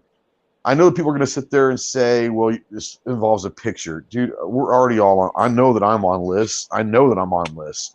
I don't care about the lists. Am I stupid to sit there and say it's worth it to me to send 5 to 10 lowers under the free one? I wouldn't do everything right now. Just do a couple of them, maybe? I'd do a couple of them that you really want SBRs. Yeah. And then wait. Yeah. And then if it gets canked and all that, then I can always go back and resubmit under the $200 tag and do those SBRs. But I'm thinking about sending at least a couple in for free. I mean, what the hell? I got nothing to lose at this point. Yeah, you can't. I mean, that's why and Mr. Big Kid's making the point out there why you don't want to do all of them, because then you're restricted on what you can do with them. They're going to be harder to transfer. You can't take them across state lines. You can't do this. You can't do that. So like I said, if you've got 1 or 2 that you definitely wouldn't mind having an SBR for, and you just didn't want to pony up and go through, then do a couple of them and wait for the 120 days to play out and see if they get a TRO or definitely do a few, because you can buy another one later and make for a rifle. It's not like now's the window of opportunity to get your essentially free SBRs. That's kind of what I'm thinking. You can buy as many lowers as you want, make rifles out of them later. That's not affected. Yeah. So here's the other thing that people are forgetting also. If this does happen to go through, it's not like you can't ever shoot your AR pistols anymore. Just take the brace off and you can still shoulder the buffer tube. That's never been illegal. Get a padded foam to put over your tube. You can shoulder that buffer tube all you want. That's not against the law. So, I mean, I've still got a couple that I could do that with and have no problem whatsoever. How we know it's a trap, Jeff. It's a trap. It's been a trap since they did this. But if you have an NFA item already, you're already on that list. So where is the trap? Yeah, and once again, I mean, this is all, and first of all, I want to say, all of this is up to you as an individual of what you want to do, what you're willing to do, what you're able to do. Yeah, if you're not for on me, camera. Yeah, I'm on camera a lot. Well, but what's to say you didn't sell those, or you could have sold them? No, I get that. But what I'm saying to you is, to me, like the risk versus reward in this particular scenario, for me to send 1 or 2 lowers in to get this, even with a freaking picture, like it is what it is. You know what I'm saying? Like for me, the reward is I get 2 free SBRs. I just, you know what I'm saying? Like possibly 2 free SBRs. So to me, I get what people are saying, especially Jeff's out there, and I it's don't. kind of out of our control, right? and I don't disagree with what Jeff is saying, but once again, each individual is going to have to make that decision of what they want to do, what they're willing to do, what they're willing to do. And yes, there's the photo evidence out there of that, but I mean, it's not like I only have one or two lowers. I mean, between rifles, pistols, and just empty lowers, I've got 30 of them in there.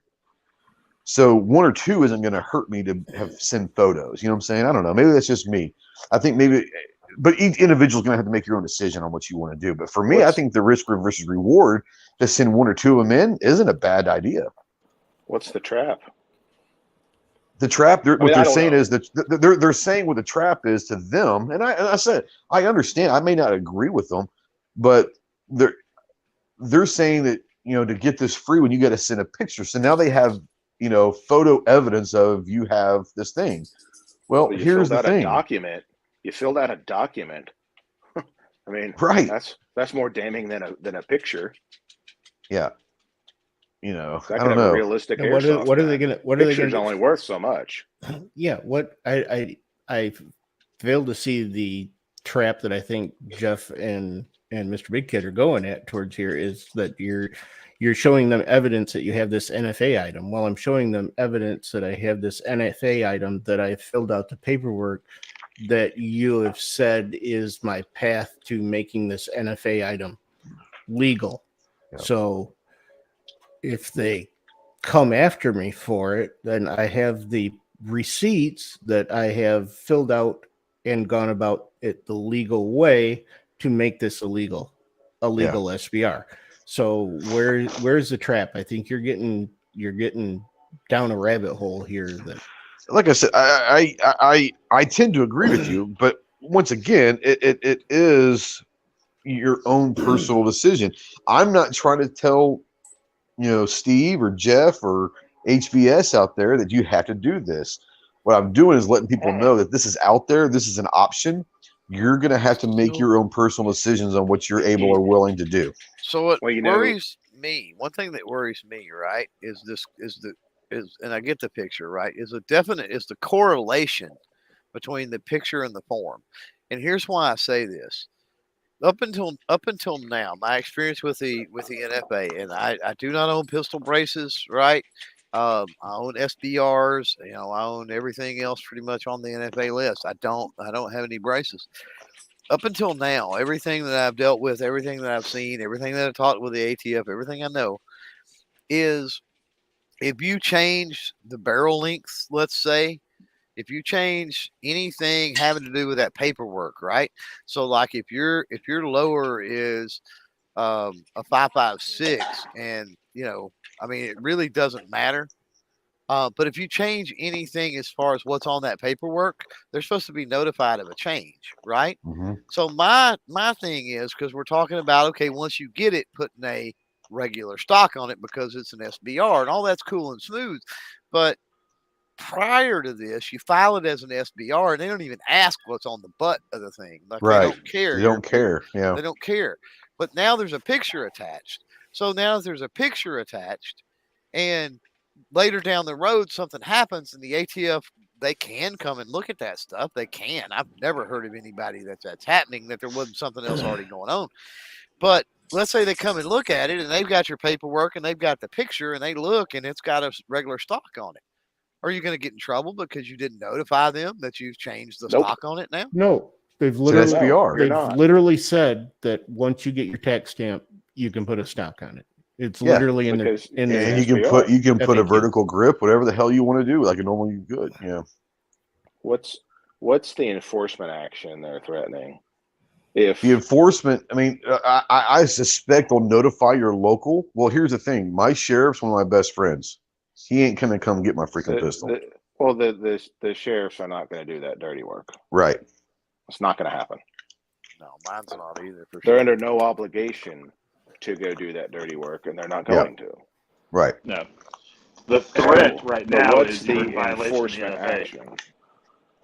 But if you're attempting to do it correctly and you are doing it correctly, what is the action? Where's the Where's the intent to commit a crime? Where is it? Yeah, I think honestly that they are hoping that people get scared by the words enforcement will be taken, and that will scare people. What it sounds like is the way some people are making it out, that everything's bad. This is all bad. There's no good solution, which it may not be the optimal solution. It's not what we want, but everything, there can't be all just one decision be terrible, more worse than the other. Because you know what? Because not making a decision is making a decision. You've got to decide on what you're going to do on this. So I've got a question for the group. If your local state says pistol braces are fine, just like marijuana in some states, will the ATF come in and enforce it just like the government hasn't enforced the marijuana thing yet? So what is that? See, Kansas. Here's the deal with marijuana. You have to look at the weight. The federal government says you can have approximately, I think, 10 pounds. Therefore, these state law can be more restrictive than federal, but not less. So there's where that comes into play. I know. Once again, I don't see. First of all, I don't think this is going to go through. I don't think this is going to happen. But once again, everyone out there that's on the other side, that I'm not saying that this is a good situation. I'm saying that for me, the risk versus reward, if this is how it's going to be, the consideration is going to have to take place and say, is it worth sending 1 or 2 in just to get an SBR?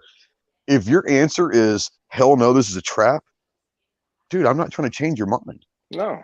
I'm just saying, you do what you got to do. For me, I think it might be worthwhile to send 1 or 2 in.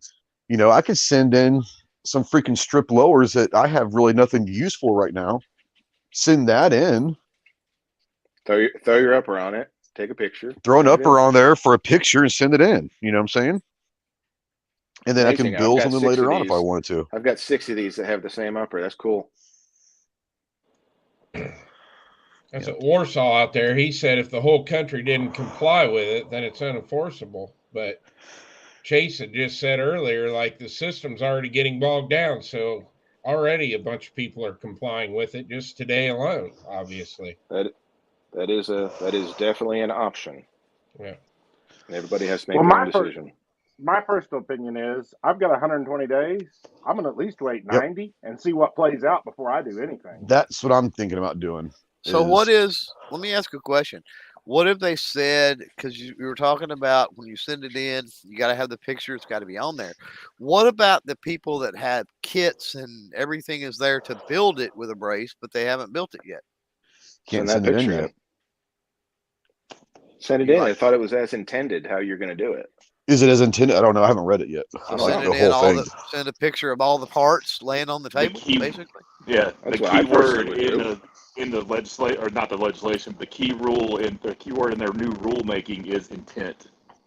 Okay. Well, supposedly they want the picture to prove that you aren't just trying to get a free SBR tax stamp, basically. Basically, proving that you actually have a brace. Yeah. Right. They don't realize how good I am at Photoshop, is what they don't. So realize. I could literally just I could take I could take a strip lower and attach a brace without even an upper on it, I guess. Technically, right? Or do I have to have an upper on there also? You're supposed to, I think, describe it how you intend to build it. Like intend to build it, but I can sit there and say, well, I don't have my upper yet, so yeah, right. You can change things later. You can say, well, man, I'm starting off with, I'm going to build this at 7.5, and well, you know what, 7.5 didn't work. I'm gonna run a 10-inch barrel. But once you get your stamp, it doesn't matter. You can do that anyways. Yeah. As far as the I'm pretty sure. Yeah. Yeah. That the receiver is the firearm. There can be issues again because the barrel length is on the paperwork. I run into this with a Form 1 suppressor one time because the original draftings and plans of it was shorter than I ended up having to go.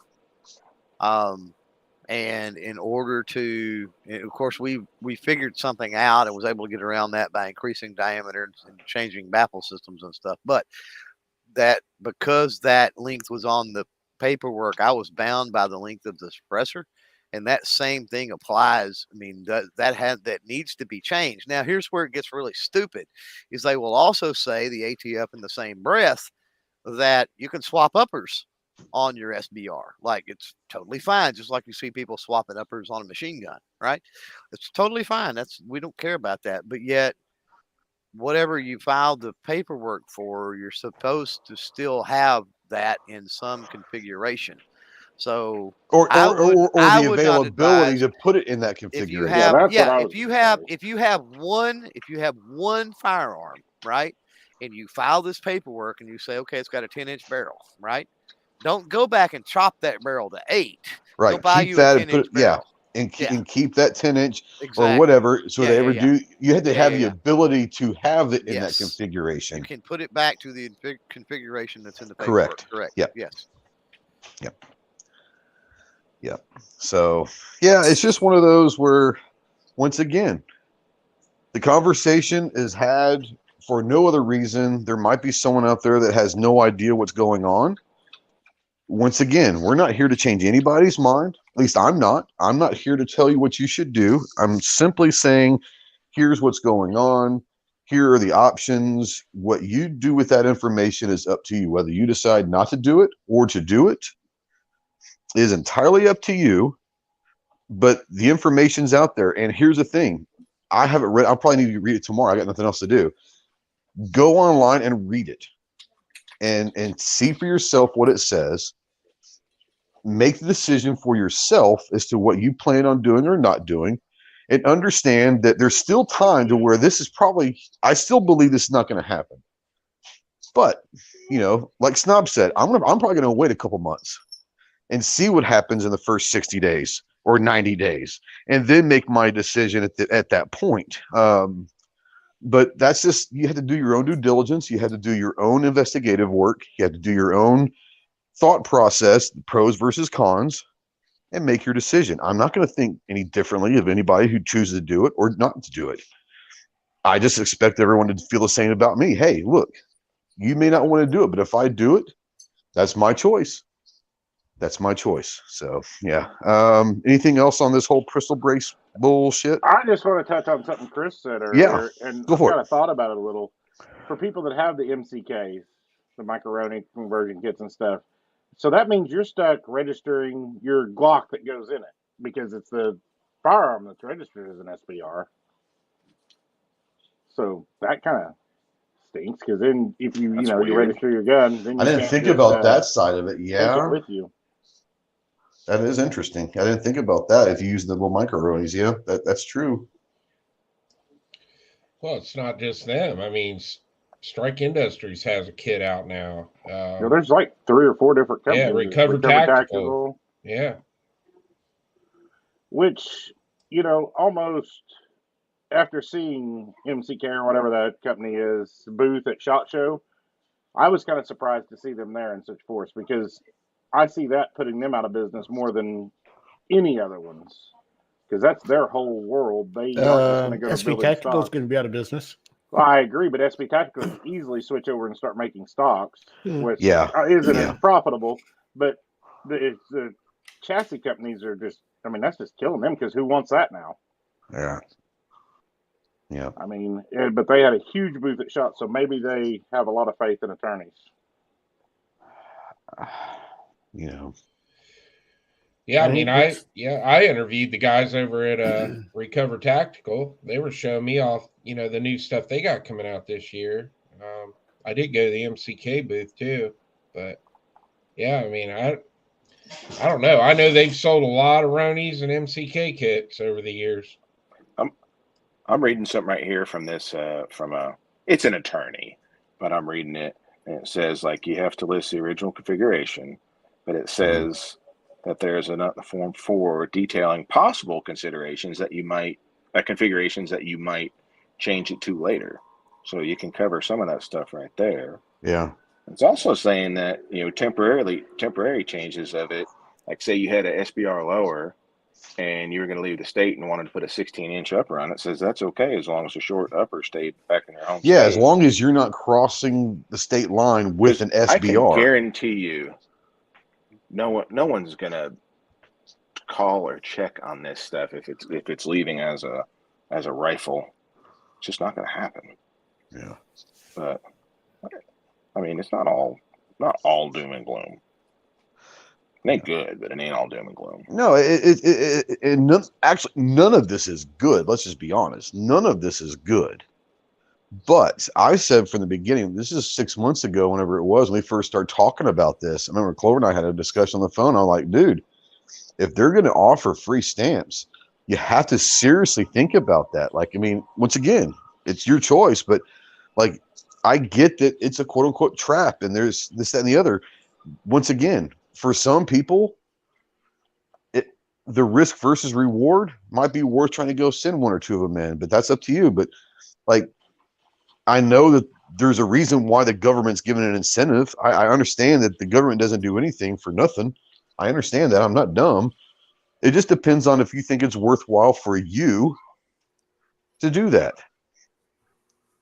The answer is I don't know yet. I'm leaning towards it, maybe, but I haven't made my decision yet. Go ahead. The other thing, you guys, we haven't taken into consideration is that all the companies that we probably have bought braces from have the data, and they can be subpoenaed, and they have to, supply the subpoena. So It's one of those things. It's not great. We're not, I don't think any of us are happy about it, but it's just one of those things that. Yeah, but are they going to go door to door with millions of customer records? That's what I'm saying. Like, who knows? No, you could have traded that off. You could have they'll probably lost it in a boating accident. Who knows?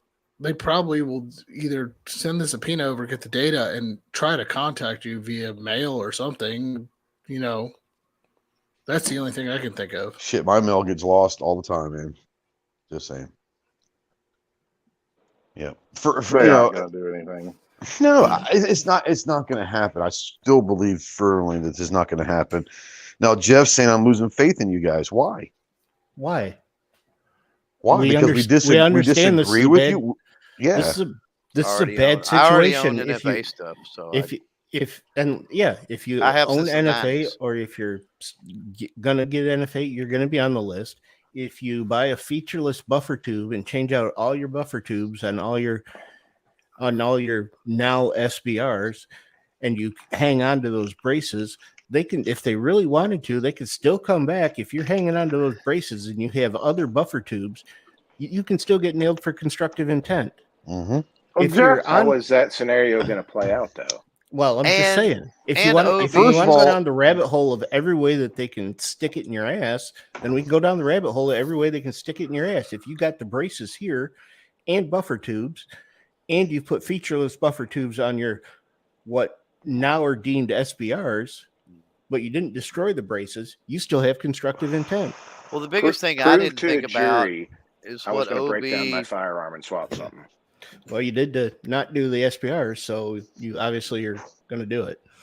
The biggest thing for me is what you said, OB, about people that have videos using these, right? Like that worries me big time.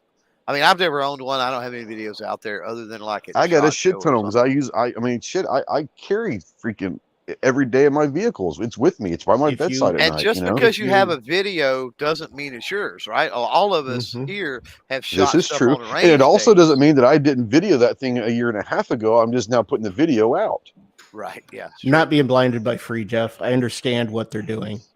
I totally understand what they're doing, and I'm doing the best of a bad situation for me. This pistol braces and standing out there waiting for the ATF to show up because I have pistol braces on camera is not the hill I'm ready to die on.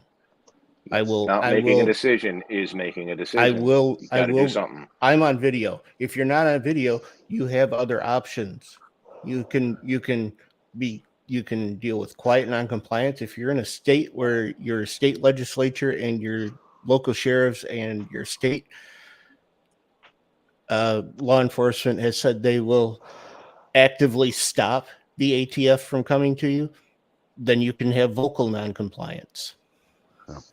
Okay, so from what I understand from Jeff, I believe he is referring to you are sending in a picture of a firearm that is now illegal to the ATF, and they have evidence of it, and he thinks they're not correct. It's not if I'm illegal wrong, once the Jeff, paperwork is there. He thinks it's an evil. He thinks it's an.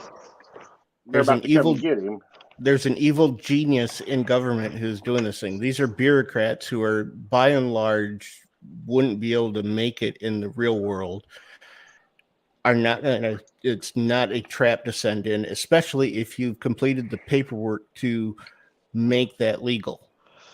Let's be honest. The ATF's record of enforcement has not been stellar. Let's just say that. Even if they do, what judge is going to convict you on this charge? Well, first of all, the judge isn't getting a charge is bad. The jury is. Okay, yeah, that's what I mean. But anyways, what grand jury would even indict, right? Right. Yeah. Right. They're not, depending on your area. Depending on your area, let's be fair. Well, and then like we were talking about, if you still have the pistol, if you still have the pistol braces in this constructive intent, prove in a court of law that if you have a pistol, AR pistol, and you have a featureless buffer on it, prove, how are they going to say that you have the intent to change that out later in the future? How many times have you can suspect it all day long. Yeah, over the last few years on different podcasts, how many times have you said that intent is the hardest thing to prove? It's almost impossible to prove intent. Well, it is to a degree, yeah. But like, that's like when you deal with people, they know what happened. They don't know. You suspect what happened. We have to prove it to a jury of your peers. They have to say they know what happened beyond a shadow of a doubt. Yep. So a lot of people, quote unquote, know a lot of things, but that's virtually impossible to prove. And now, if you had one and it was broken down and that was the only piece there left to go on the end of it, and it looked like you're going to put it back together, well, yeah, okay, you got that. But prove to me that you're going to take that apart and reinstall the pistol brace. Prove that. Good luck. I'll wait. Yeah. Once again, this. Yep. Go ahead. Well, like Jeff was talking about voluntary registration. You have the choice not to do it, but you got to do something. That's right. It's like going 80 miles an hour at an intersection. You got to make a choice. You're either gonna go or you're gonna break to the wall. Yep. Well, Trey, do something. You brought up a good point, Trey. Like you carry an holy AR shit! Did you say that? Say that again, because that doesn't happen very often. But go ahead. You carry. Is John all right? He's not having a stroke or something. I don't understand. Holy God! But you made a point. Like a lot of people carry AR pistols in their vehicle because their state law says it's a pistol permit. Like Ohio was a pistol permit when I lived there. You carry a backpack gun or a truck gun, as many call it. You're now taking that away because now I can't carry an SBR. That's against the law. Yeah, you can. Not if in Ohio you can't carry a loaded. Oh, SBR. in Arkansas, certain states. Certain states, it's a pistol. Like Ohio is a pistol permit, and I'm going off of Ohio. A lot of states have when it's a concealed carry permit, it is a pistol permit. Yeah. Well, once again, guys. Why I don't own a brace and I just have SBRs, and I have a 5320 to transport it across state lines. Right. Yeah. But yeah, it's just one of those where, once again, I would like to think that adults can be adults and agree to disagree. I would like to think that people would not be friends with me because I chose to send in a freaking lower with a brace attached to it to get a free stamp. But here's the thing. That's the decision that I make, and how you react to that is the decision you're going to have to make, and we'll figure that shit out later. You know what? Don't worry, no one here. I'll send you money for your books at 88. We can talk. We can talk about on this live stream what we think we might want to do or what we're thinking about doing.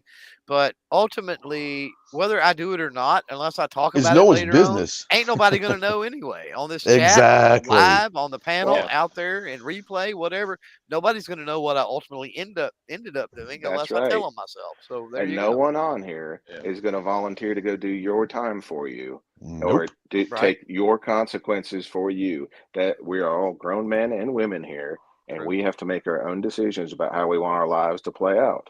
That's right. And I'm nobody going to step in there and say, you know what? He's right. I'll go do his 5 years, or I'll go seek deal with these civil penalties. I'll do it because it's the right thing. Ain't gonna happen, guys. It ain't gonna happen. Yeah, that's the whole point. Once again, I still come back. This is my personal belief. This ain't gonna happen. This is gonna be done. It's not gonna be a thing. There's way too many things. The bump stock taught everybody on both sides a lot of lessons. A lot of things have happened since the bump stock thing. First of all, it got shut down by a circuit court. Clarence Thomas has written an opinion a couple months ago that basically blasts anyone trying to do anything. Ultimately, it's going to come down to, I don't think it's going to happen. If it does, then each one of us is going to have to make that decision. That decision is a personal and private decision. We can, like Clover said, we can talk about this all we want on podcasts and on videos and all of that. Ultimately, it comes down to you're going to have to make the decision you choose to make, and you're going to have to live with the repercussions of either way that decision falls. That's what being an adult is, folks. That's what being an adult in this world is.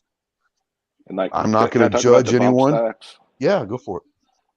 It's Jeff is saying the bump stock fiasco. People thought it wouldn't happen, but it did.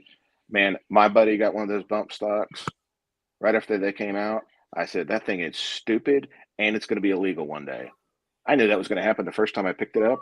I didn't want anything to do with it. I don't think it should be illegal, but I knew it would end up that way. So yeah, that one. We all saw that one coming from a mile away. So I had absolutely, and that happened during a Republican administration. On top of it, I had the same opinion, Sarge, with pistol braces, because I can remember back in like the mid to late 90s, it was under the AWB, of course, but I can remember having conversation with friends and even correspondence with ATF and everything else about an AR pistol with even just a buffer, having that buffer's jetting out the backside of the receiver.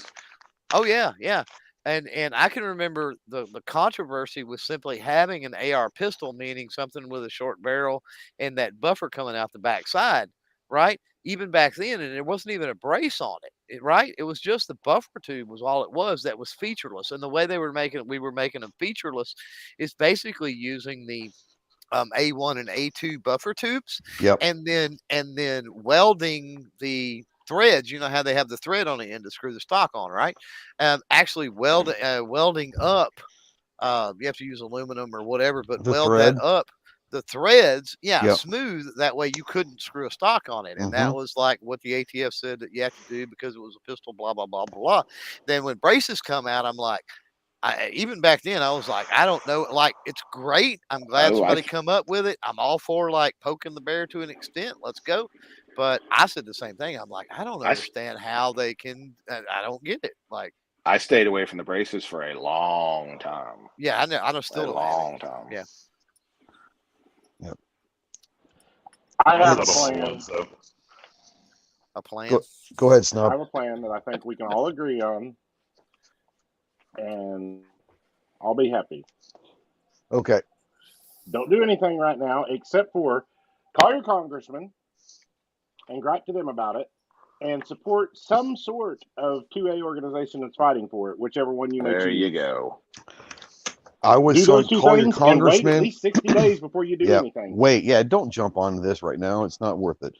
Call your congressman and senators and remind them they have an opportunity to pull this under congressional review. Why hasn't there been a congressional review yet? You know, you take a Congress bill and a Senate bill, and they have to investigate. If congressional review ever does happen, there's no way this goes through it. There's no way. So contact your congressman, remind them of congressional review, and say, hey, is somebody doing anything about this? Maybe you should, you know.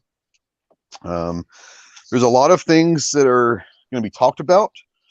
There's a lot of things that can or cannot happen. There's a lot of things that are going to be up in the air in the next few months. I think what Snob just said is think about what you would want to do. Think about, if the time comes, what you're going to do. Wait, see what happens. Contact your representatives. Contact your senators. figure out what's going on. Contact your own attorney general in your state if you have to. Find out what's going on at the state level. Contact anyone you can.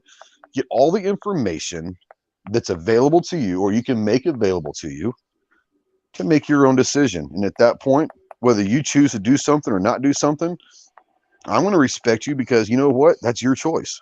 And that's just the way it goes. So this is going to be a hot topic for the next few months. There's no doubt about it. There's not a right answer. There's not a wrong answer. It depends on what the right answer for each individual is.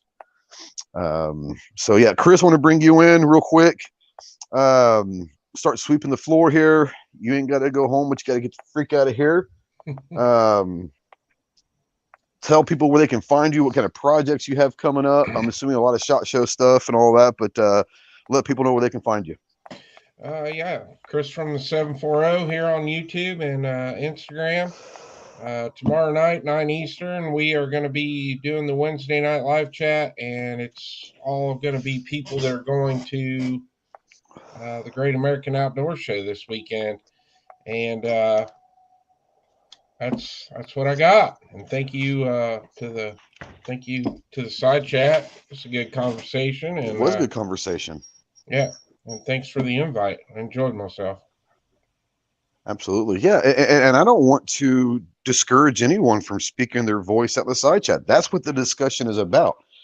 The best discussions or the best information happens when there's two dissenting opinions out there. We don't always have to agree. If we all agreed, once again, we're already in a pretty big ass echo chamber when it comes to the 2A community. Sometimes a discussion is great. I've been known, and other people on this panel have been known to go into chats unbeknownst to anybody else and take the opposite opinion just for no other reason but to have a discussion, whether we believe that or not. We have a word for that. I'll type it in the chat. Yeah. I don't even want to know if I want to know what it is, but that's the whole thing. The discussion is what we need to have, because there are other people out there that may not be in tune as much as a lot of us are. They may not have a clue what's going on. They might have heard about this today and they're like, what the hell's going on? So having a discussion like this, yeah, it brings up boiling points for people, and they may not agree on everything, but you know what? I think we handled it on both sides and all sides out in the chat and everything. I think we handled it exactly how we should. We have dissenting opinions. We can talk about that. We can bring up different points, plant the seed, maybe allow you and force you to go find out more information on your own and make your own damn decision. That's what this whole thing's about. John, I'm gonna bring you in, and hope you had a great time at SHOT. I'm sorry. Hope you oh damn, that's pretty low. Burn! Yeah. Wow. Yeah. That was low even for you. Hey, it can't get much lower than me, but I know. But yeah. I think that deserves a disclaimer, Ob. What you got going on? You want to talk about anything? You want to push anything or promote anything right now? You've got a few minutes, bro.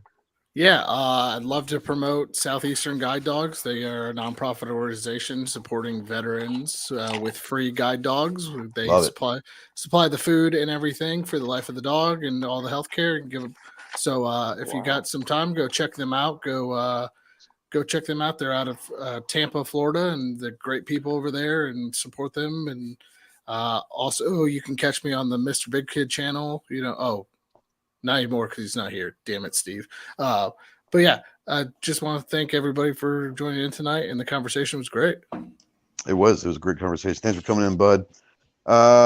Snob, stuff and things, or that's actually OB. But what do you got going on? You want to push something, promote something, shill for any Live Free Armory stuff or whatever you got to do? Now's the time to do it. Shill, but yeah, I might have something coming out. I don't know. I need to have a lot of stuff coming out, but it's like icy and all that. So yeah, I got this really cool EAA the week that I actually can take 3 days off. But yeah, the sucky thing about not being able to go to work for 3 days is great, but I can't do anything. It's like if I had 3 days, I could go to work, but I could go to the range. I'd be loving life. But yeah, this sucks. Why can't you go to work? I can't, huh? Why can't you go to work? I've got 6 inches of ice in my house. That sucks. It does suck. If it was snow, it'd be one thing, but ice, you can't. Ice wins every fight. I'm just saying. You can't beat ice unless you have studded tires and all that, and I ain't doing that. But yeah. Chase, bring you in here.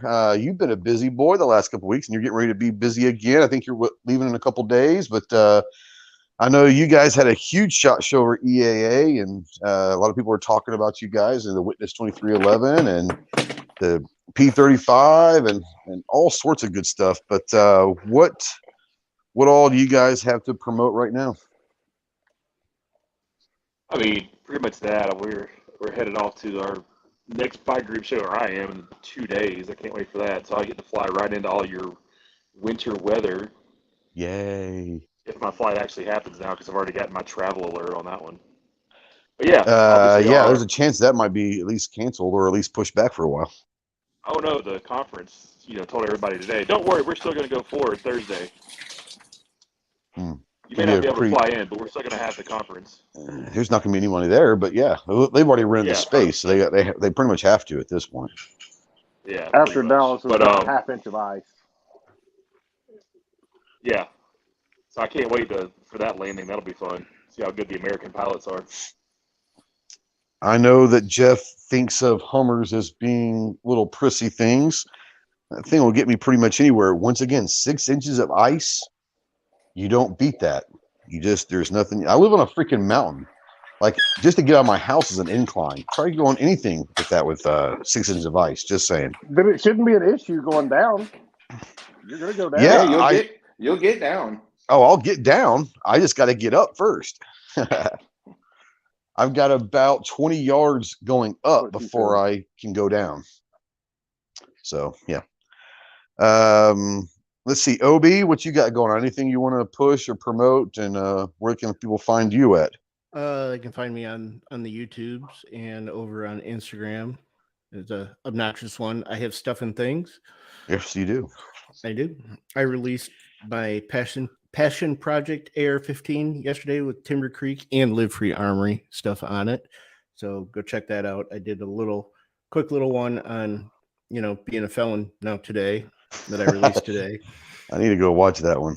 And I've got actually 2 of the videos that I have in the can and that are available for members of my channel to watch now actually involve apparently an SBR. So, ooh, doggy. You can go check out those and see my apparent SBR. There you go. If you're a member of my channel. I will say this. Most people know that I don't watch many gun things on YouTube. It's just I watch a lot of that stuff on YouTube. I will say this. Go check out, if nothing else, go check out Obi's Instagram. The dude takes some seriously badass pictures and all that. So it's a good follow on Instagram for sure. Yeah, it hasn't been a lot of pictures lately because Instagram doesn't show them to anybody. So I've been doing. Well, at least you didn't reels. Get freaking deleted. So yeah, this is true. I've been doing reels over there, but I'm probably going to go back to posting some pictures just because I like taking them, even if Instagram's not going to show them to anybody. I can. Well, you do a good job of. Let's be fair, really good taking pictures. Pictures. You're horrible at video. Yeah, you're very good at pictures. As good as your pics are, like utilize that community tab for them too. I'm working on getting into that some more. I've been trying to do that. So the best thing about your pictures is the lack of your face in them. This is. I wasn't going to say it, but hey, but that a truer statement has not been spoken yet tonight. You son of a bitch. Yeah, exactly. Sarge, where can people find you? What kind of projects you have coming up? I have actually discovered something lately. Oh snap! That, yeah, I Did you have a YouTube channel? You should put videos up on it. Yeah, I figured out that I like doing it again because I've had to change it at my job description, so now my time has freed up a little bit. So let's not get into that. Oh my god. Yeah. Yep. I'm back. I'm back, baby. Start doing more videos, so I'm pretty excited. And I am not. Speaking of, well, I'm videos, sorry about all the shit that's happened at work, but I am glad that maybe you started doing more videos. I enjoy your videos. Hey, man, you got to look at the positive. It's just like this price thing and SBR things. You got to look at the positive. If not, you're gonna go crazy. Yeah. So 100%. But anyway, but yeah, and the next one I got to edit tonight is the 2311. That's my next one coming out. Hopefully get that one out tomorrow. So get going from my video from SHOT Show. So yep, check me out on YouTube and Instagram. Absolutely. Clove, if you were to do like content, like Budsonly.com. Budsonly.com. That's $19.95 a month. It's well worth it. Yeah, but all that money goes right into Chase's pocket. So 100%. True. He's my agent. Don't he gets ruin about the Ponzi scheme, damn it. 97%. Yeah. Yeah, he hopefully keeps 3%. Chase makes a little off this so he can afford some freaking earbuds. No shit. Well, I'll put it this way. If he expected to make money off of Clover Tack on fudsonly.com, then he did not have a pretty solid... What the hell? He did not have a very solid business plan going into that. Someone's leaving. So long as he... Sorry, I was getting my truck. It's all good. So long as he doesn't mind spending Turkish lira, I guess he's all right. Tell you what. He's going to sell so many of those 2311s, he'll be able to get some gold-plated Bose earbuds here. You know, that's sad because these are like literally my new Bose like noise canceling. Yeah, you need to go get your fucking money back. Just saying. Do you have to go at fudsonly.com? Do you have to have the shirts with the padding on the one shoulder and on the elbows? Of course, big huge pockets on the front. Or how did you know that was going to be Clover's first photo shoot? Or anything in Mossy Oak. Anything in Mossy Oak. You know, if you wear Mossy Oak, you don't have to have the orange pad or all that. Shadow grass, baby. Mossy Oak is so 2005. It's shadow grass now, bro. Says the FUD. Getting down in the bottom. Okay. How about like concealed carry vests? Are those okay over there? 100%. Absolutely. Only if they're the canvas photographer's vest. Only if you look like Burt Gummer. That's about the only way that applies. Who the hell is Burt Gummer? Earlier, what? Whenever he was yelling at y'all, and now Jeff just bashed Pearl Snaps. We're done, Jeff. We're done. Fud's only shirts just have pearl buttons. Wow. Yeah, who's the Gummer guy? What is wrong with you? Maybe I know who he is. I just don't know the name. Who is it? Tremors? Burt Gummer? Seriously, Tremors? I've never seen Tremors. I've never seen Tremors. What? I've never seen Tremors. What? Yeah. Okay, you're locked in the house tonight. You're watching Tremors. I probably will watch it. I got nothing to do for the next 2 days, so I probably will watch Tremors. But I've never seen Tremors. You should watch OB's favorite movie, Super Troopers. I've seen Super Troopers. I've never seen Tremors. Yeah, I probably have to watch that. I remember when it came out. It was like in the 90s, wasn't it? Tremors. Gizzard and Ghost. Fuck you. Like being on a list with Gizzard, that might be the most depressing thing you've ever said to me, dude. To be fair, Gizzard is so used to back in the day watching silent movies that color television they had fucking plays back. They had plays back then. Oh, that's true. That's true. They had Shakespeare plays and shit. Plays back in the then. theater. Yeah. I got you. Oh crap! Gizzard's still out there. He's used to standing still for 30 seconds for a photo. They didn't even smile whenever he took his school pictures because it took so long. Oh, yeah, it made you look like a maniac. Look like an insane person smiling for 30 seconds or a minute. And apparently, I'm not going to talk about that. Never mind. We'll leave that for the after chat. All right, guys. It's been 2 hours and 15 minutes. For those that are still out there, we still got 20 people out there listening to this bullshit. Thank you. You're not getting your time back. You're never going to get this time back in your life. If you're still watching this or listening to this in replay or a podcast, you have some serious issues you need to work out in your life. Go get a doctor, get on some Zoloft, and understand that you're not getting your money back. This is a free thing. You're not getting your money back. It's already been spent. Unfortunately, Chase did not spend it on freaking earbuds. We might have to go and send Chase some money. Just saying. He used the Bose. Have you thought about maybe getting like the Walmart ones? AirPods. Like I am wearing literally a $2 set I got at Dollar General, and it sounds 10 times better than your freaking Bose. Just saying. I just got a text from Gizzard that just said assholes. Does this sound better? Just curious. Yes. Yes. I thought his were made from Dixie, like Dixie cups. I literally took them off and turned them off. And these are brand fucking new, not even a month old. Oh, they sound fucking great now that we're getting ready to get off air. Yeah, I'm glad you figured this out at the end of the show. Yeah, I know. I took them off in the stretch. Oh, he's just not even using them. I'm just not using them. Yeah, he puts it in gear. Why did you take them off 2 hours ago? It would have been great. Plays where men play the women's pants. Oh, parts. Yeah. G-Web says, which actors was playing a lady tonight? That would be Clover, but he's our resident bitch. So, yeah. Oh. Says the guy who's never seen Tremors. But okay. Well, there's a lot of movies I haven't seen. That's not the best defense. Yeah, well, I'll probably go watch it tonight or tomorrow. I got nothing else to do, so. That was like a 90s movie, right? I remember when it came out. In the 90s. Yeah, it's a ways back. Yeah, I mean, I've only had 30 years to see it. I haven't seen it yet, but, maybe. Graboids. Hey, sorry, speaking of movies in 90s and 80s, did anyone see that Back to the Future 4 is coming out? What? Really? Original cast?